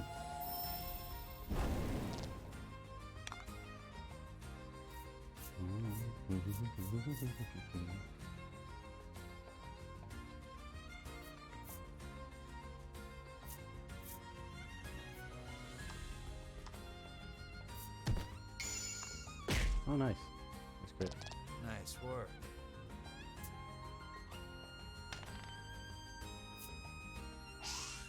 No luck.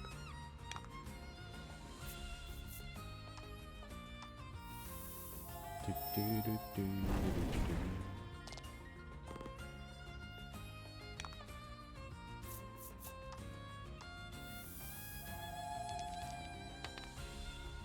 Bummer.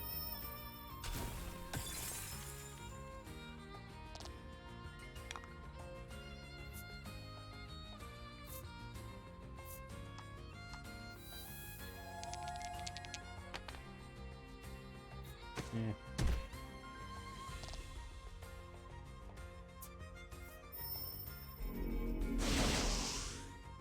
You missed.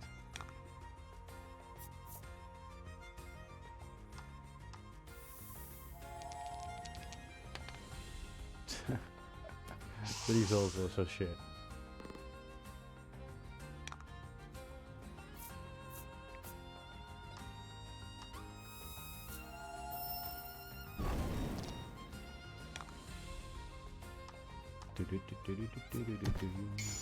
Oh, nice.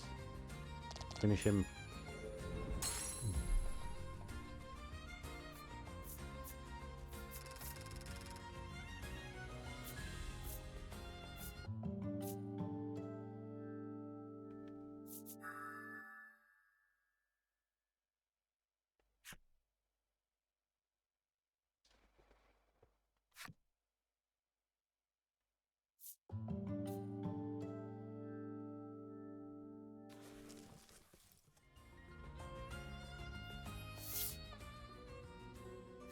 Monster defeated, you turn toward the treasure chest.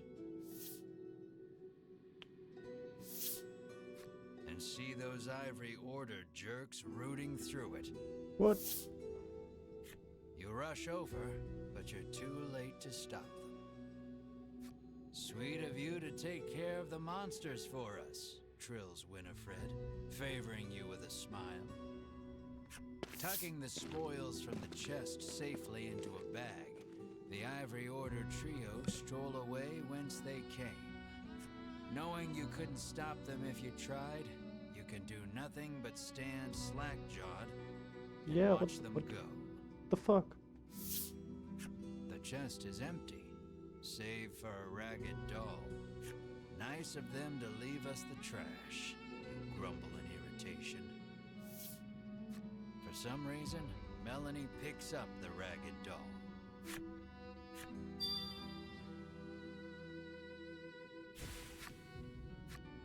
Your shoulders slump. All that effort, and this is all you get to show for it? That sucks. You find nothing else even close to treasure. Hope Cypri is ready for bad news. Leave now would be the fastest way out. I'll leave later. You decide to stay and explore the cave a little longer. Just a few steps.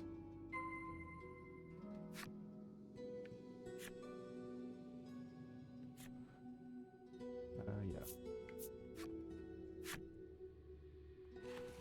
That's a goddamn good perk.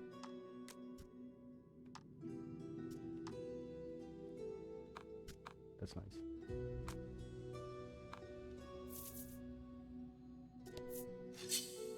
Oh, an enemy appeared.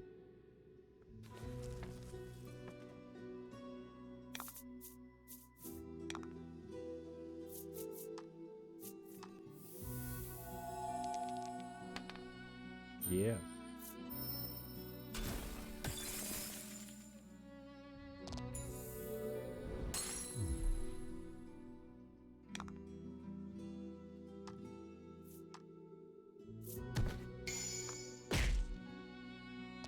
That was lucky.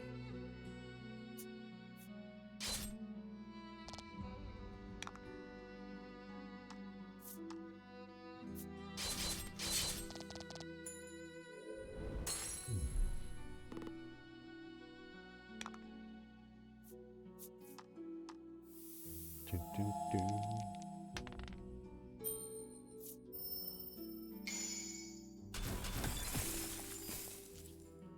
Nice.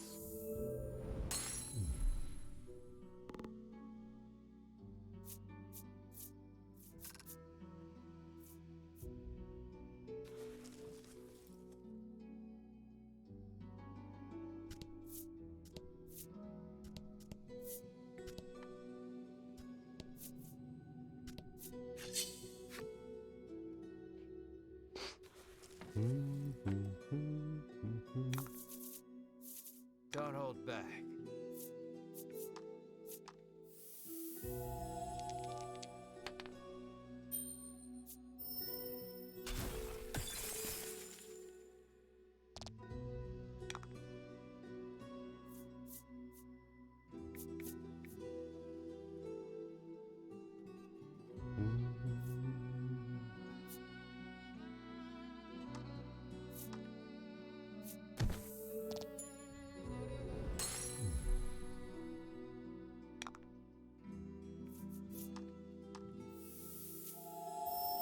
Die.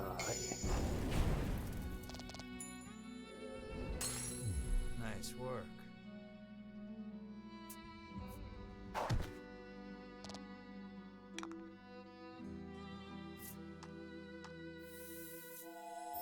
Doo-doo-doo.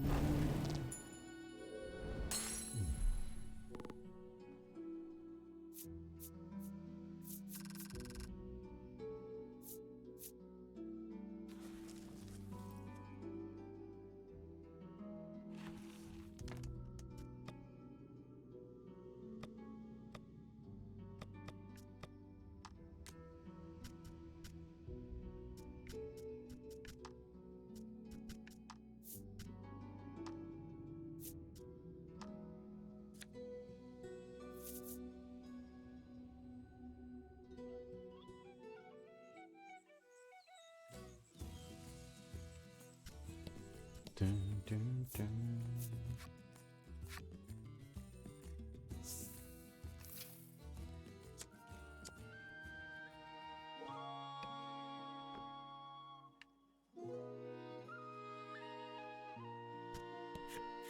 Now that she's reunited with her stolen skin medicine, all thanks to the heroes from the Ivory Order, she says. A huge smile on her face, she begins applying the medicine all over her skin.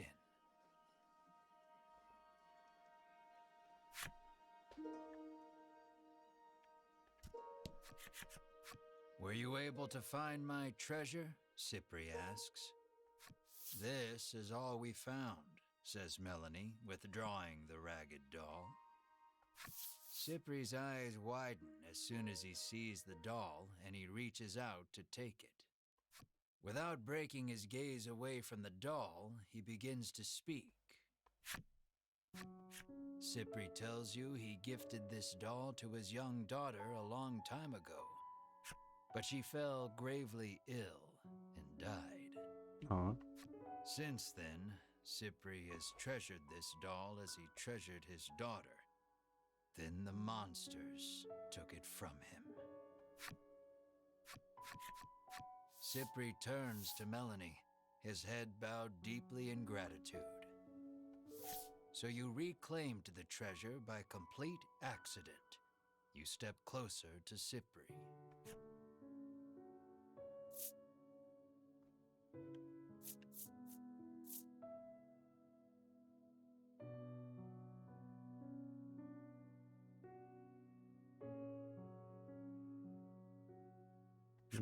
What do you know about the dragon? You rudely inquire. Cypri gestures as if to say, let's not get ahead of ourselves. Far to the east of town is a place called Unionville, where monsters and humans live together in harmony. According to Cypri, you might be able to learn something there, as the dragon and monsters are not totally unrelated. Upon hearing that, you turn on your heel to leave. Cypri calls out to stop you. Journeying to Unionville entails traversing the dense expanse of the bewildering wood. You'll need this, he says, and holds out something for you.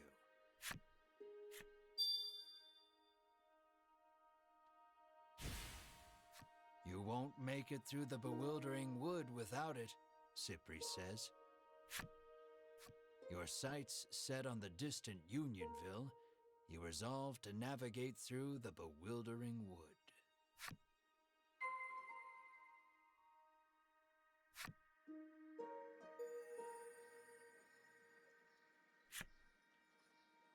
Cool. Apparently, the woman is being harangued by some man who keeps asking her out. I don't know how many times I have to tell him he's just not my type, she sighs. Is that the same guy? The man, who no longer smells, told the person he likes how he feels, but he was still rebuffed. The smell may be gone, but he's still determined to polish himself up for that special someone.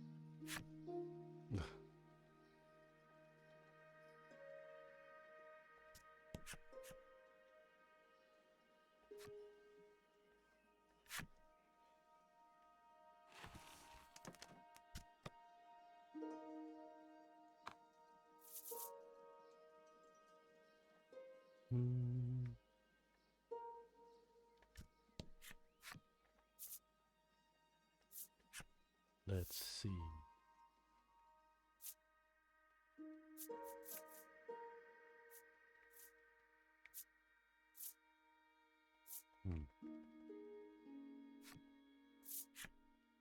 It's fine. Yes.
Do I have any extra customization things then?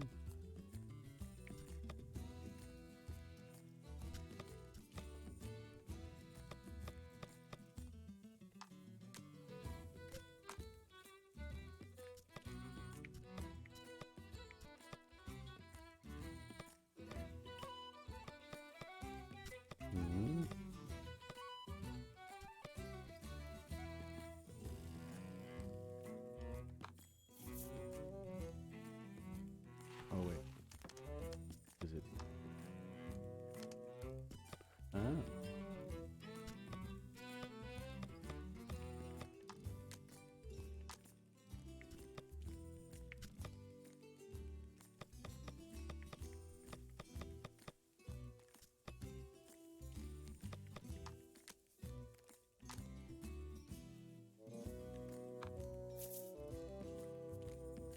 I can only do that in other places, I guess. Not in game.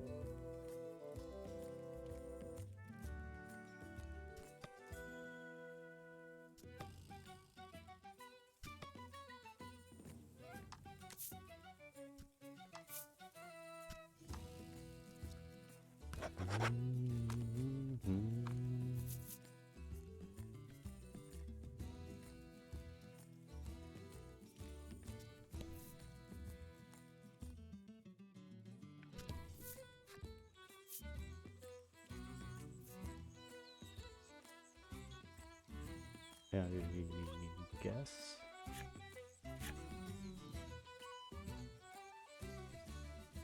A thick fog impedes your vision. You surmise this is in no small part why they call it the Bewildering Wood.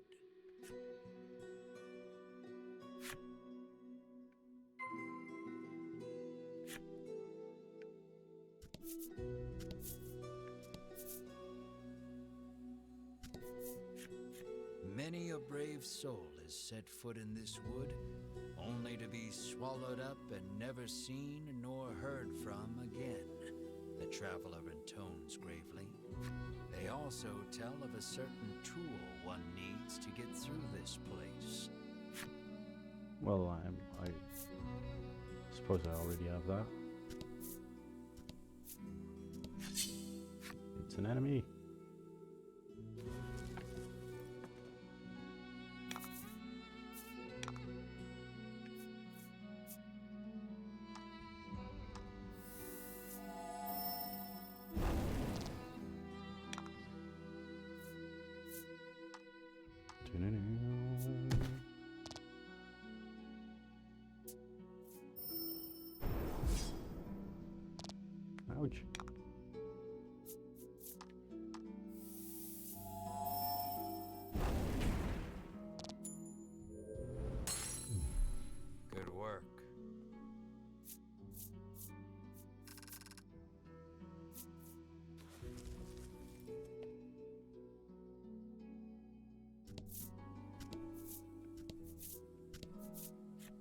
message is written on the sign. Seek out the 4 Stela hidden deep in these woods.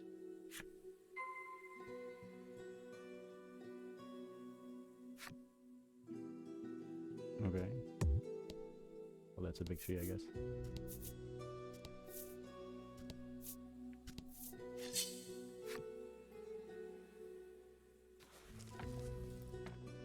And 5.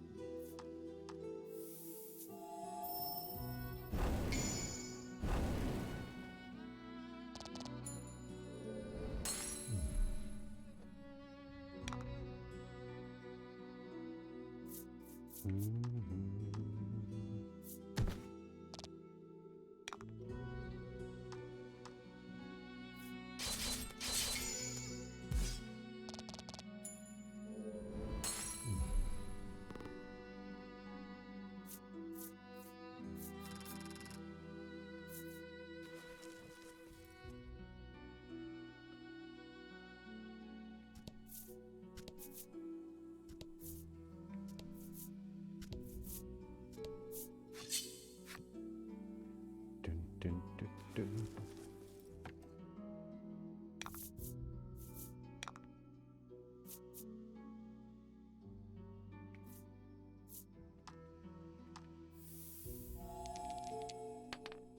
Ah.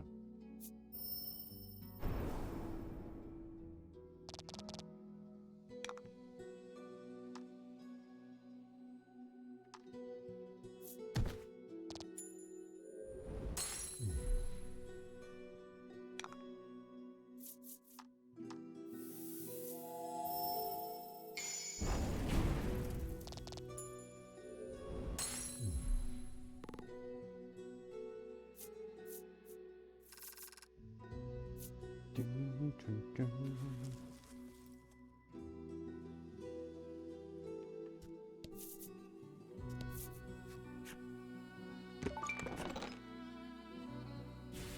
Nice. Quality solved.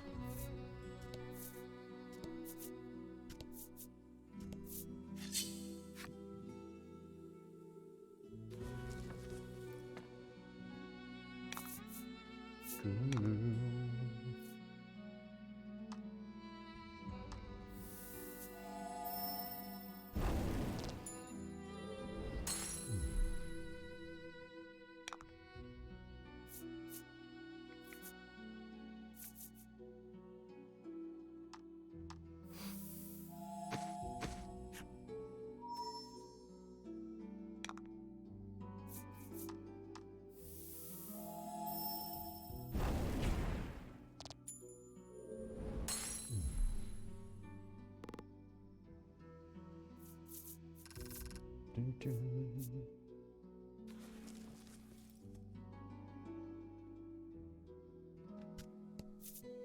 You have found the southern Stela.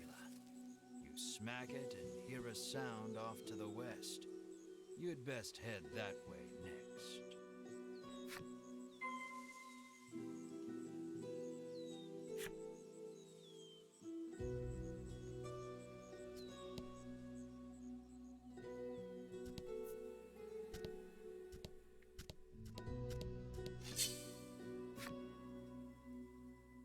Dun, dun, dun, dun, dun.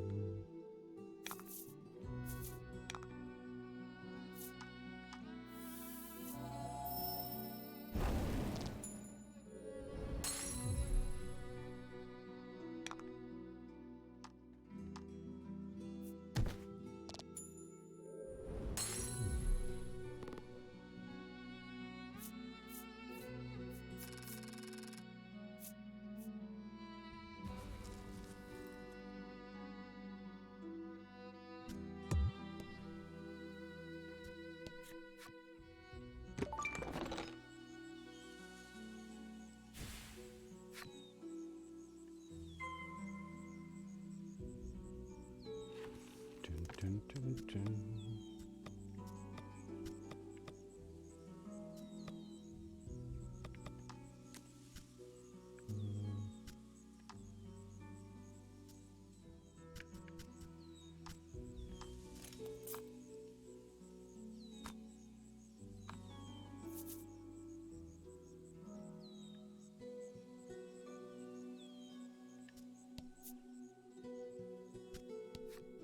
have found the Western Stela, which you swear up and down was not here when you came in.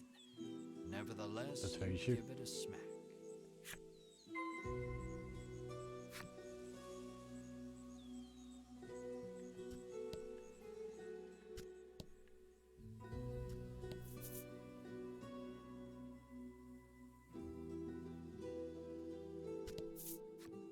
The man sighs, realizing he may never be able to escape with his current tool set.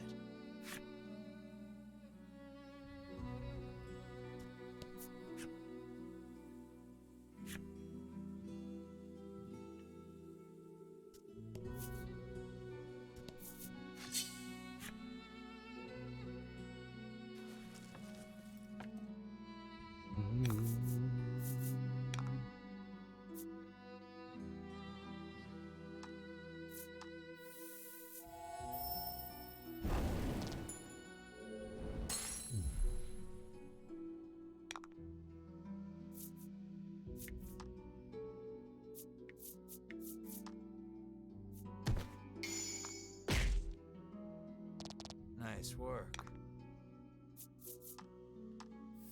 Dun, dun, dun, dun.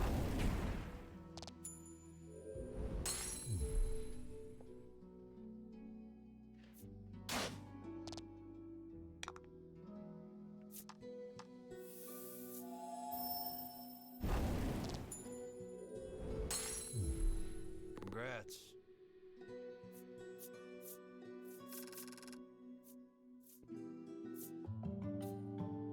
Oh, she leveled up again.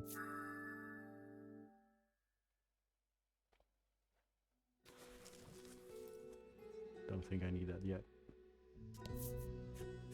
The woman appears to be lost. How do I get out of here? She asks with furrowed brows.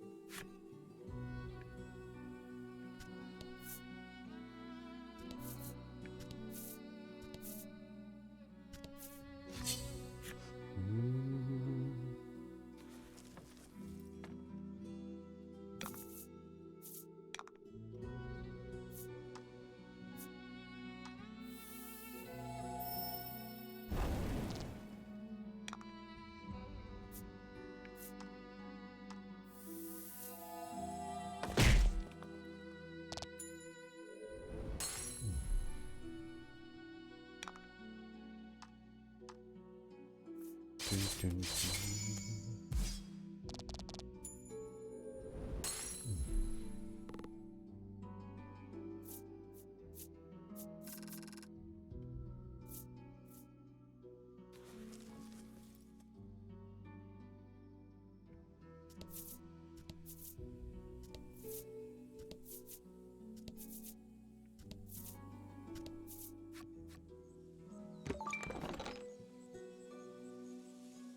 Oh, nice.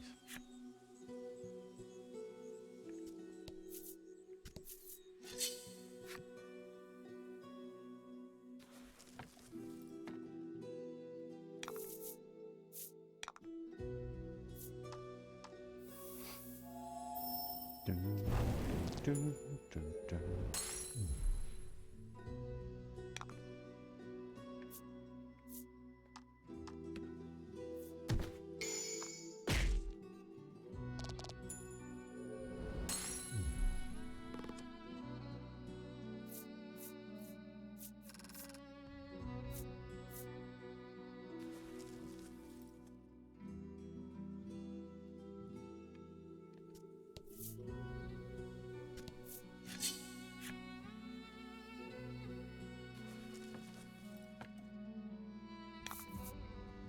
About the enemy.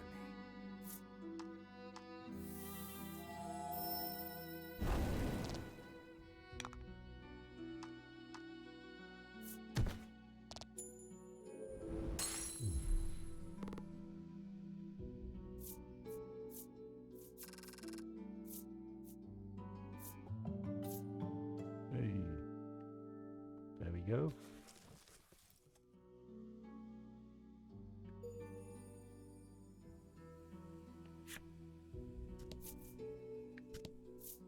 It's You one have of found us. the Eastern Stela. You see the words Melody of Fortune chiseled into the corner.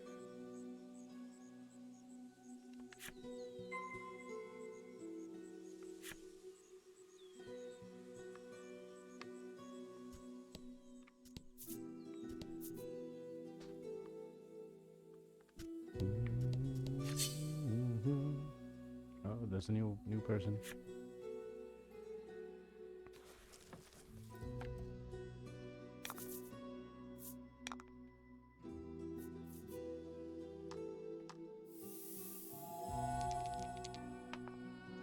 Nice.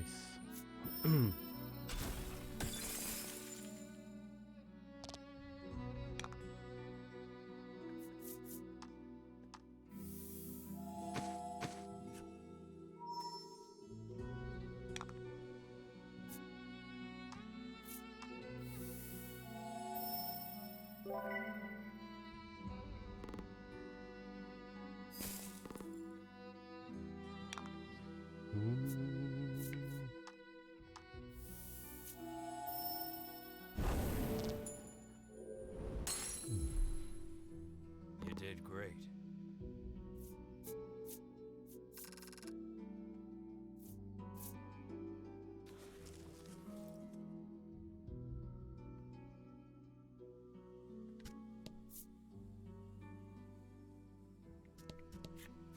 I need to hit the Stela every single time I want to go home.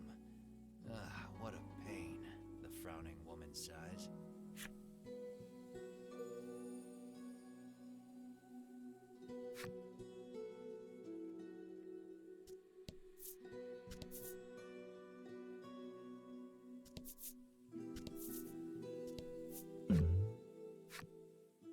You hear a beautiful melody flowing from the forest depths.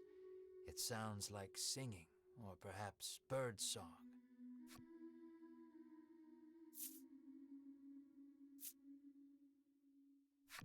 As you listen closely, you are struck by a sudden dizzy spell. You sense a presence growing closer, but cannot react. The grass rustles, then a monster slowly shows itself from between the blades. It's a harpy.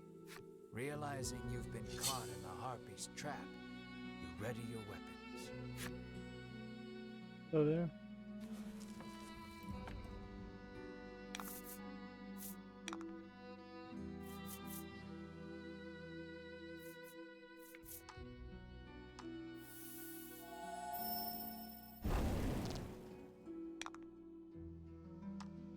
Yeah, you're not that intimidating.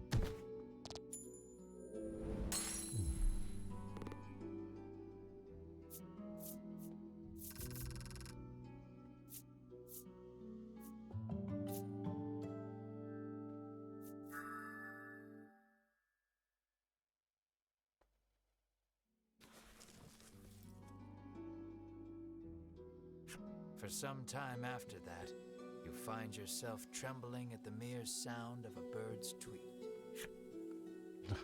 Well, wasn't that bad?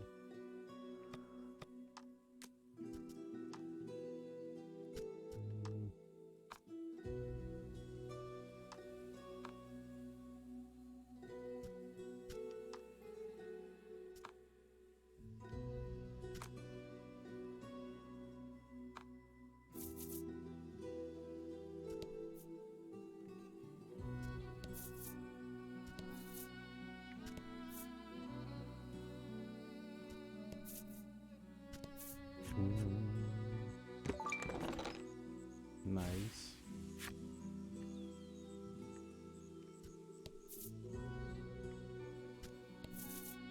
You have found the Northern Stela. It doesn't look particularly special. You resolve to touch it anyhow. You have found all four of the Stela in the bewildering wood. On a perhaps related note, you hear a sound emanating from the east. Okay.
Do-do-do.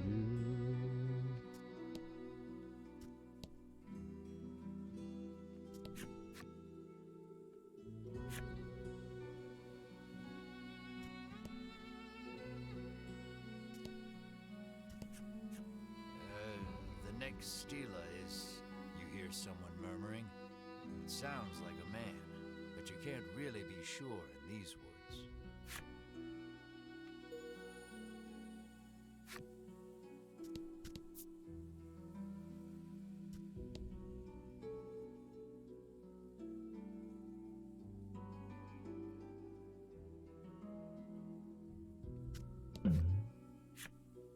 Mm-hmm.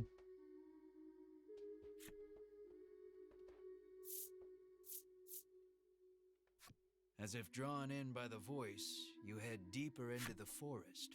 Why won't the right words come to me, she laments, her fingers stopping on the strings. Hearing her sigh, you offer to help her with her song. Very well then. Please finish this verse, she responds, then begins to sing.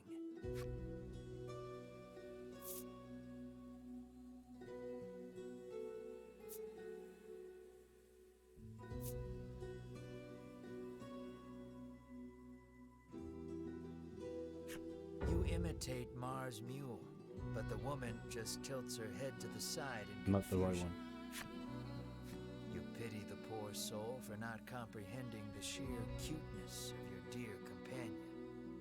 In the end, you gain nothing from the exchange and leave the woman to her song. Okay, that's kind of weird. Let me save real quick.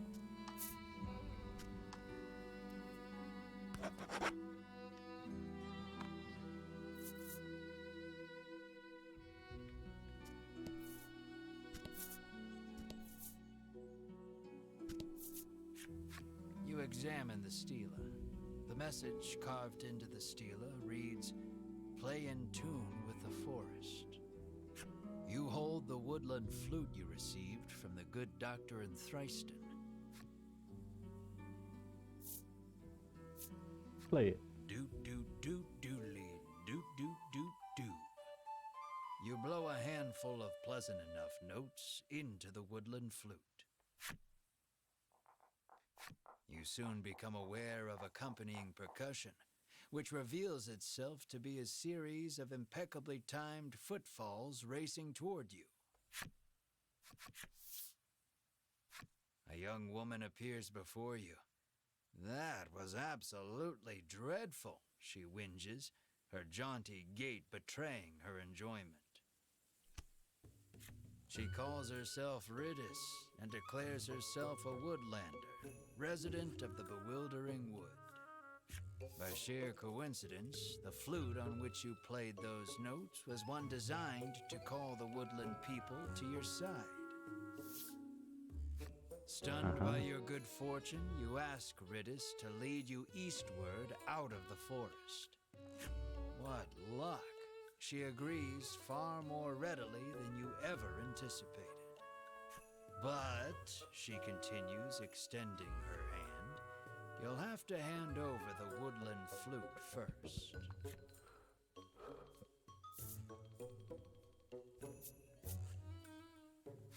Hand No. over this precious treasure after all we did to obtain it? Are you mad? You yell, thoroughly declining Riddis's offer. Okay then, enjoy roaming the bewildering wood for all of eternity, she says, striding off to who knows where. Oh.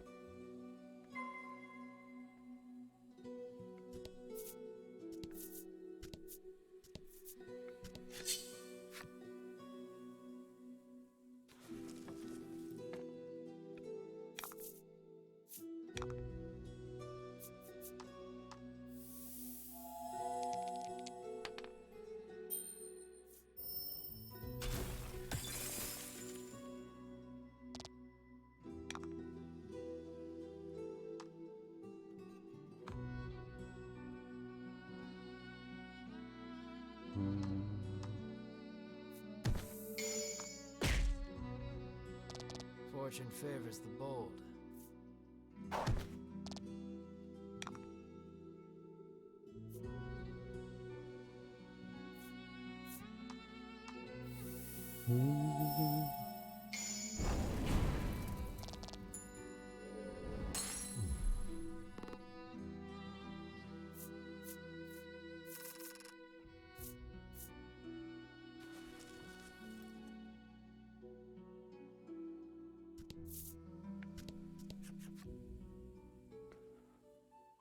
Guess I'll just play it again. You play the woodland flute once more, summoning Ridis to your side. Surprising no one, she still wants the flute. You hand over the flute, firmly restating that she may have it on the condition she leads you out of the bewildering wood. Ridis plucks the woodland flute out of your hands with glee and begins playing it as she skips away. Oh, Jesus. That's bad. That's really bad, okay? Well, playing is a generous term. It sounds as though she may as well be murdering the poor thing. Ridis makes it clear that the fastest way out of the woods is through woodland, where she lives. It's that-a-way, Ridis says gleefully, pointing past the stela before you.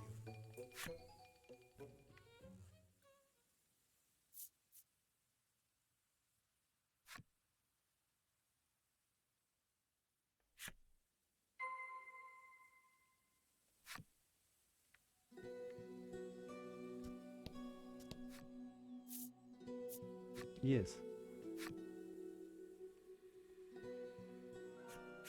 Welcome to Woodland, Ridis says, gesturing out over the village.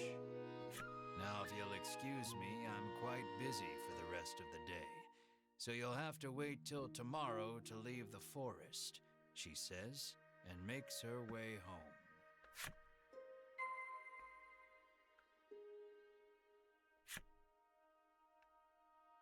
Okay. Welcome to the Forest Oasis, the man greets you warmly. Been a while since we've had any outsiders, the innkeeper says, beckoning the party inside. It turns out this inn is simply a place where the poor lost souls trapped in the bewildering wood may recover. You may stay as long as you like, free of charge. Oh, that's nice.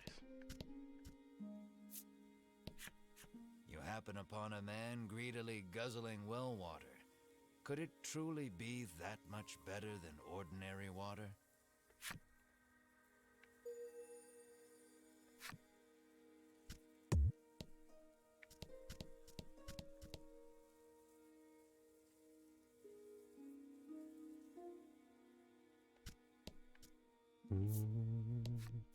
This shortcut is reserved for use by woodland citizens only, the guard barks, clearly unwilling to let you pass. Apparently she's heard rumors of the dragon destroying another town somewhere. Our village would burn down so easily, she mutters, perhaps a bit more afraid of the symptom than the cause.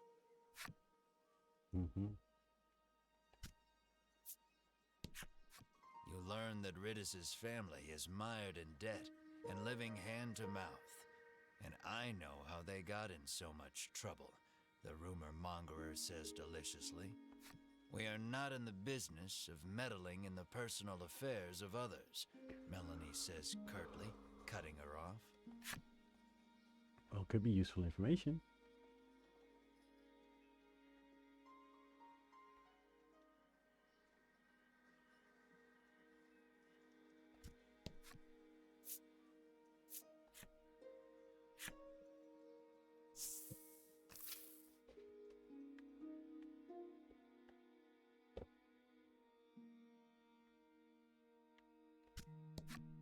Ridis pores over a book while practicing on the woodland flute. She remains dreadful at it. The instant you begin speaking, she nearly leaps out of her skin and hides the book. she somehow hadn't noticed you. I thought you were the debt collectors. You can't sneak up on me like that, she stammers, struggling to regain her composure.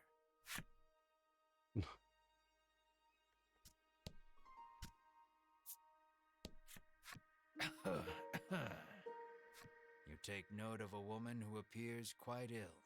As it turns out, she is none other than Ridis's mother. She is in no small amount of pain. Will you give her something to ease her suffering? Do I have anything?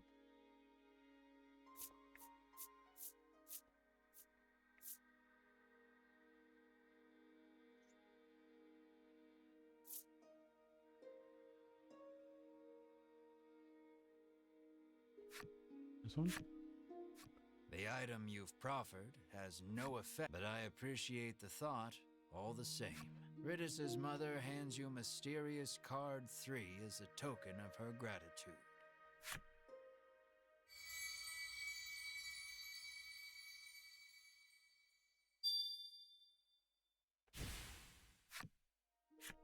She begins speaking of Ridis, who has been preparing the medicine that helps her get through the day.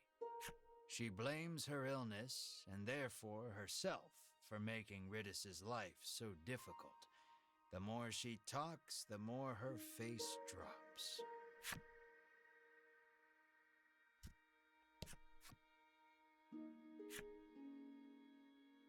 Okay. So I guess that was essentially the right choice.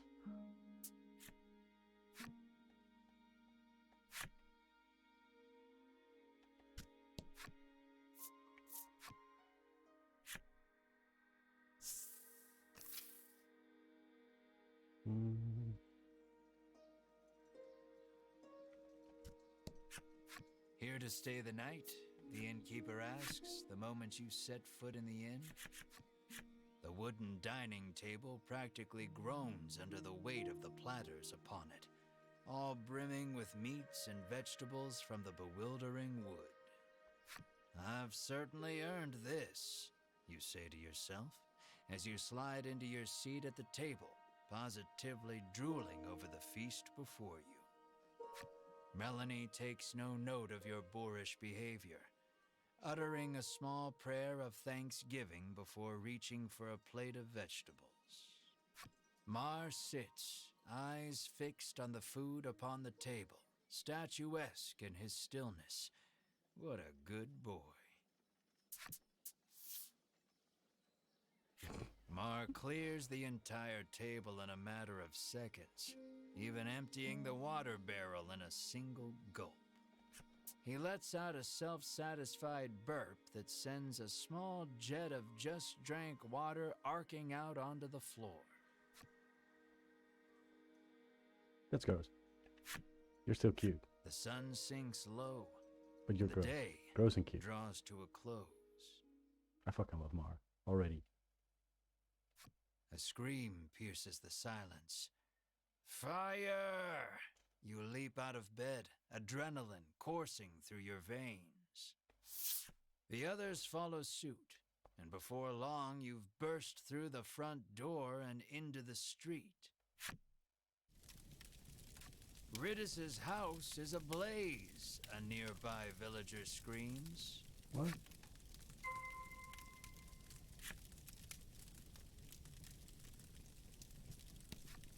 My mother is still inside, Ridis shrieks, darting past you to fetch water from the well south of the village.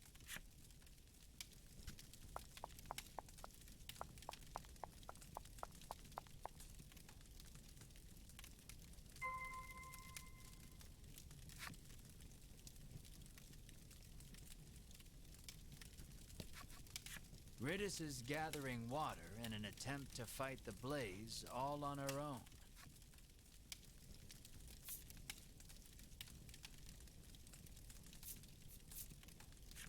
Mar's eyes light up.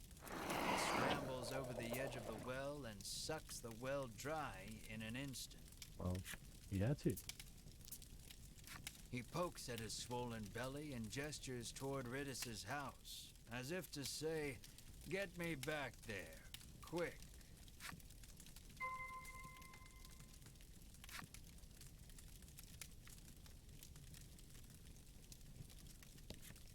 Quickly, put it out. You have to put it out, Ridis screams at Mar.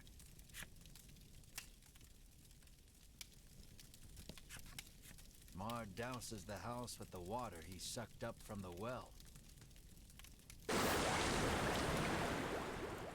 The fire is reduced to mere embers, and all is well. Or so you think. Something darts out from behind the house and attacks. Bring it.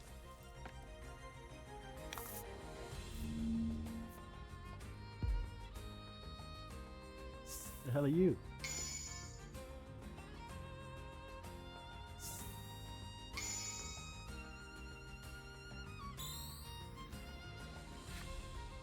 Happenstances can sometimes occur during battle. You can see their effect. Okay.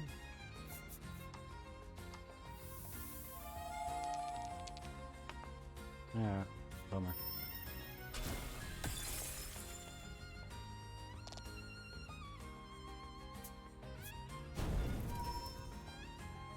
Oh Jesus. It's a lot of HP.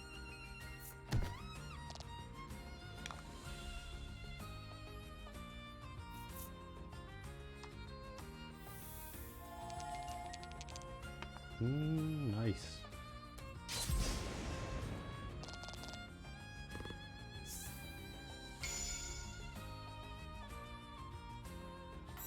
Thank you.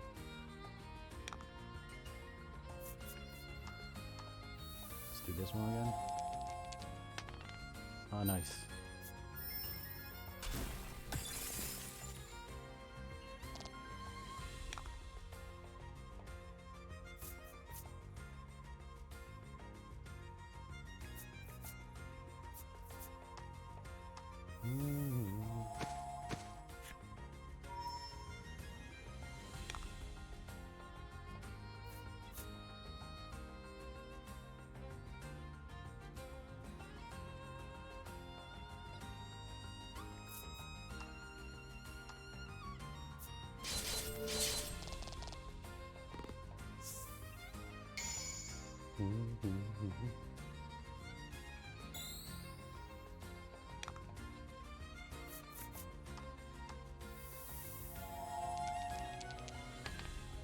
Nice.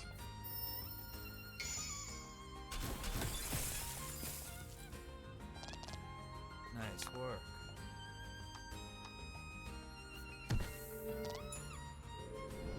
Good job.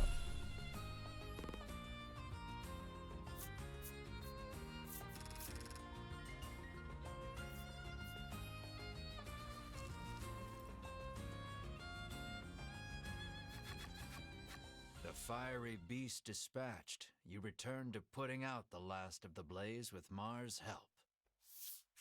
Ridis's mother, now safe, tells you the creature came out of nowhere and set the house aflame. What would bring a creature of fire to a place like this, you wonder?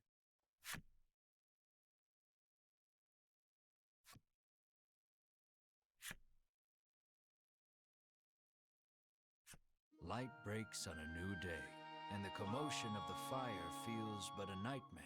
You lead your party to Ridis's house to ask for safe passage out of the bewildering wood.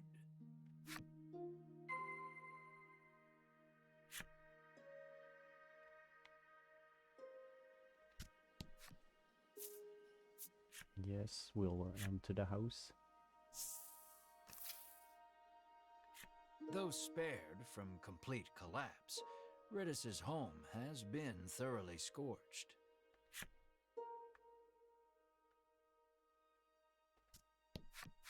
Ridis's mother tells you she was once deceived by a crooked merchant and plunged into debt. Ridis has been working to repay the debt ever since her mother took ill.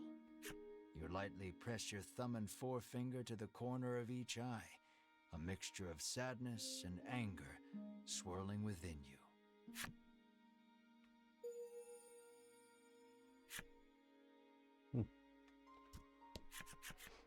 Riddis sits alone in one of its rooms, the air thick with the smell of char. There shouldn't be any fire creatures for miles, she grumbles. She says the monster appeared while she was playing the woodland flute last night.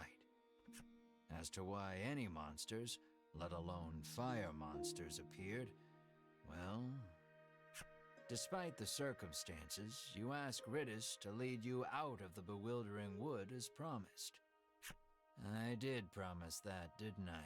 She says wearily, rising from her seat. The poor girl is clearly still in shock. Why do you want to venture out beyond the bewildering wood anyway? She inquires, as she gathers this and that in preparation to leave.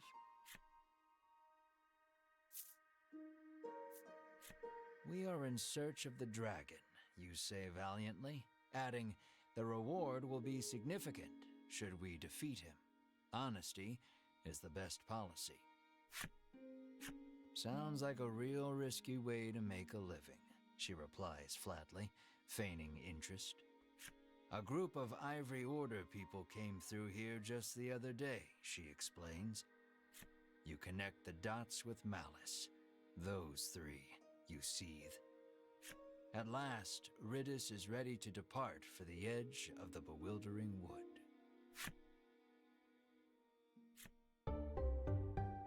Hey!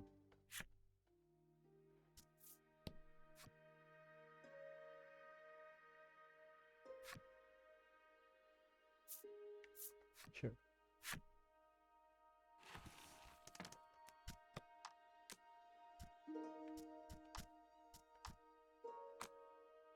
Yes, it is.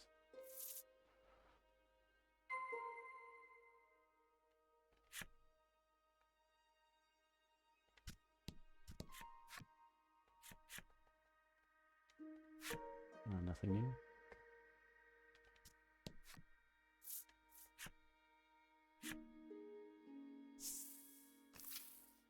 And I'll go buy some equipment and save. And that's it for today. For this session. Let's see. Got that. Don't have that. Do have that.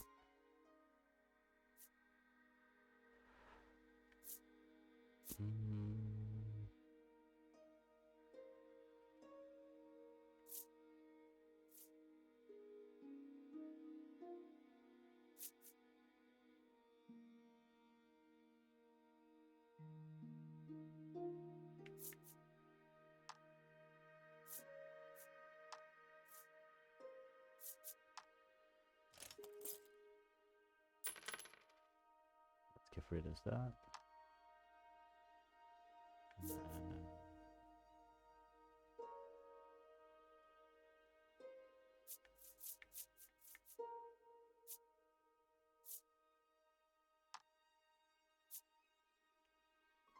let's give Mars some extra damage with the Ravager.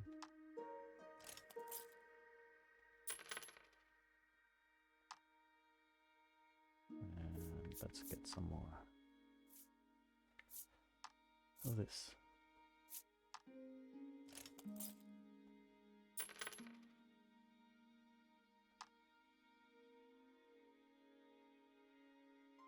I think that should be everybody up to date. Except my other shit.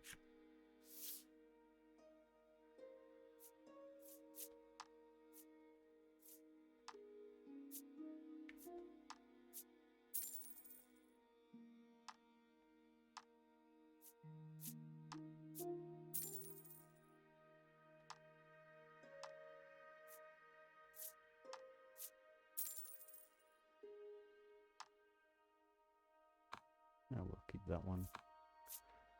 You can equip that to her.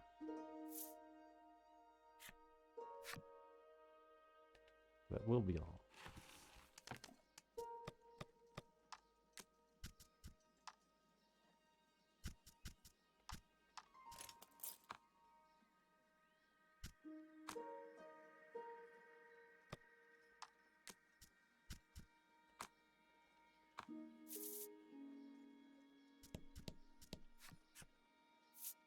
Let's see, the item shop.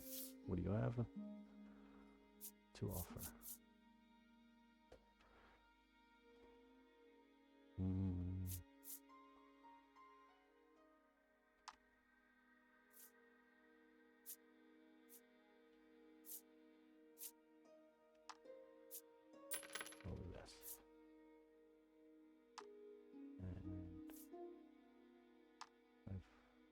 one oil pot, so I'll buy another one.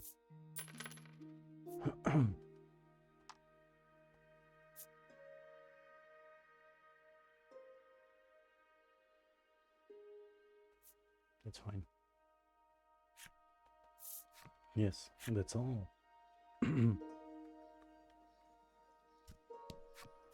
How may I help you? The proprietress inquires.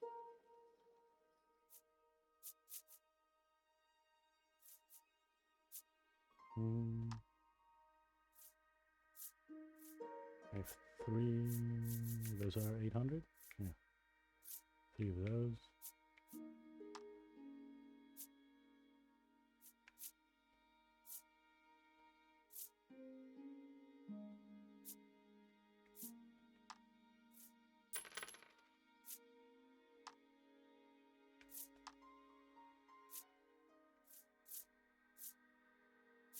Buy 2 more. Oh, 3 more. It's fine.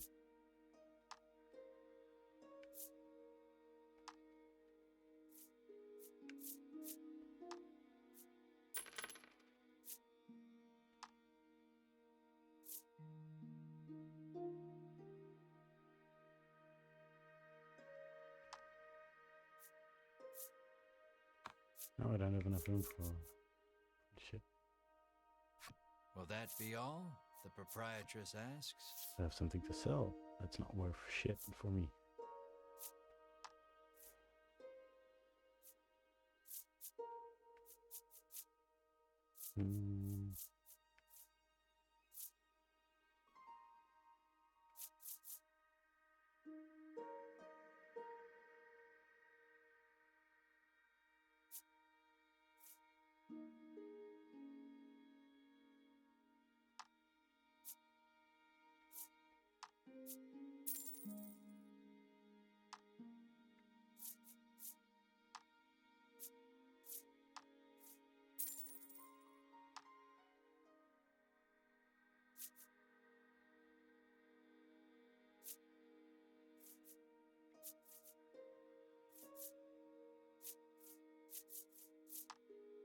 Maybe I'll do away with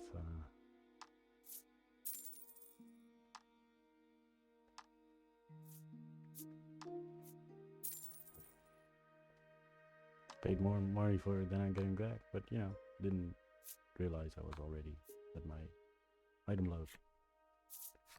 That's all. I think the only thing left to do. You follow the curious sounds to their source, our resident well water lover, digging at the dry well with his bare hands. Oh. He digs and digs, but no water is forthcoming. What's worse, he has injured his hand in the process. Melanie beseeches you to help the poor man. But well digging was forbidden by our ancestors long ago. You've heard the legends, you protest. How is that the best lie you can come up with? She snaps back, appalled. The man turns towards you both, oblivious to the squabble playing out before him. Do you have any salve that might ease my pain, he asks. Oh yeah, you can have some. You hand the man some salve. Some salve. The instant he applies it to his hand, he resumes his furious digging, this time punctuated with shouts of "I feel incredible." Not long after that, water erupts from the ground with a force unlike any you've seen. He sidles up to the jet of water and begins drinking from it as one would from a fountain. He is once again in his element. The man hands you mysterious card 4 to show his appreciation for the salve. Okay. I'm getting these mysterious cards all of a sudden, like, pretty randomly. I like exploring and shit, but...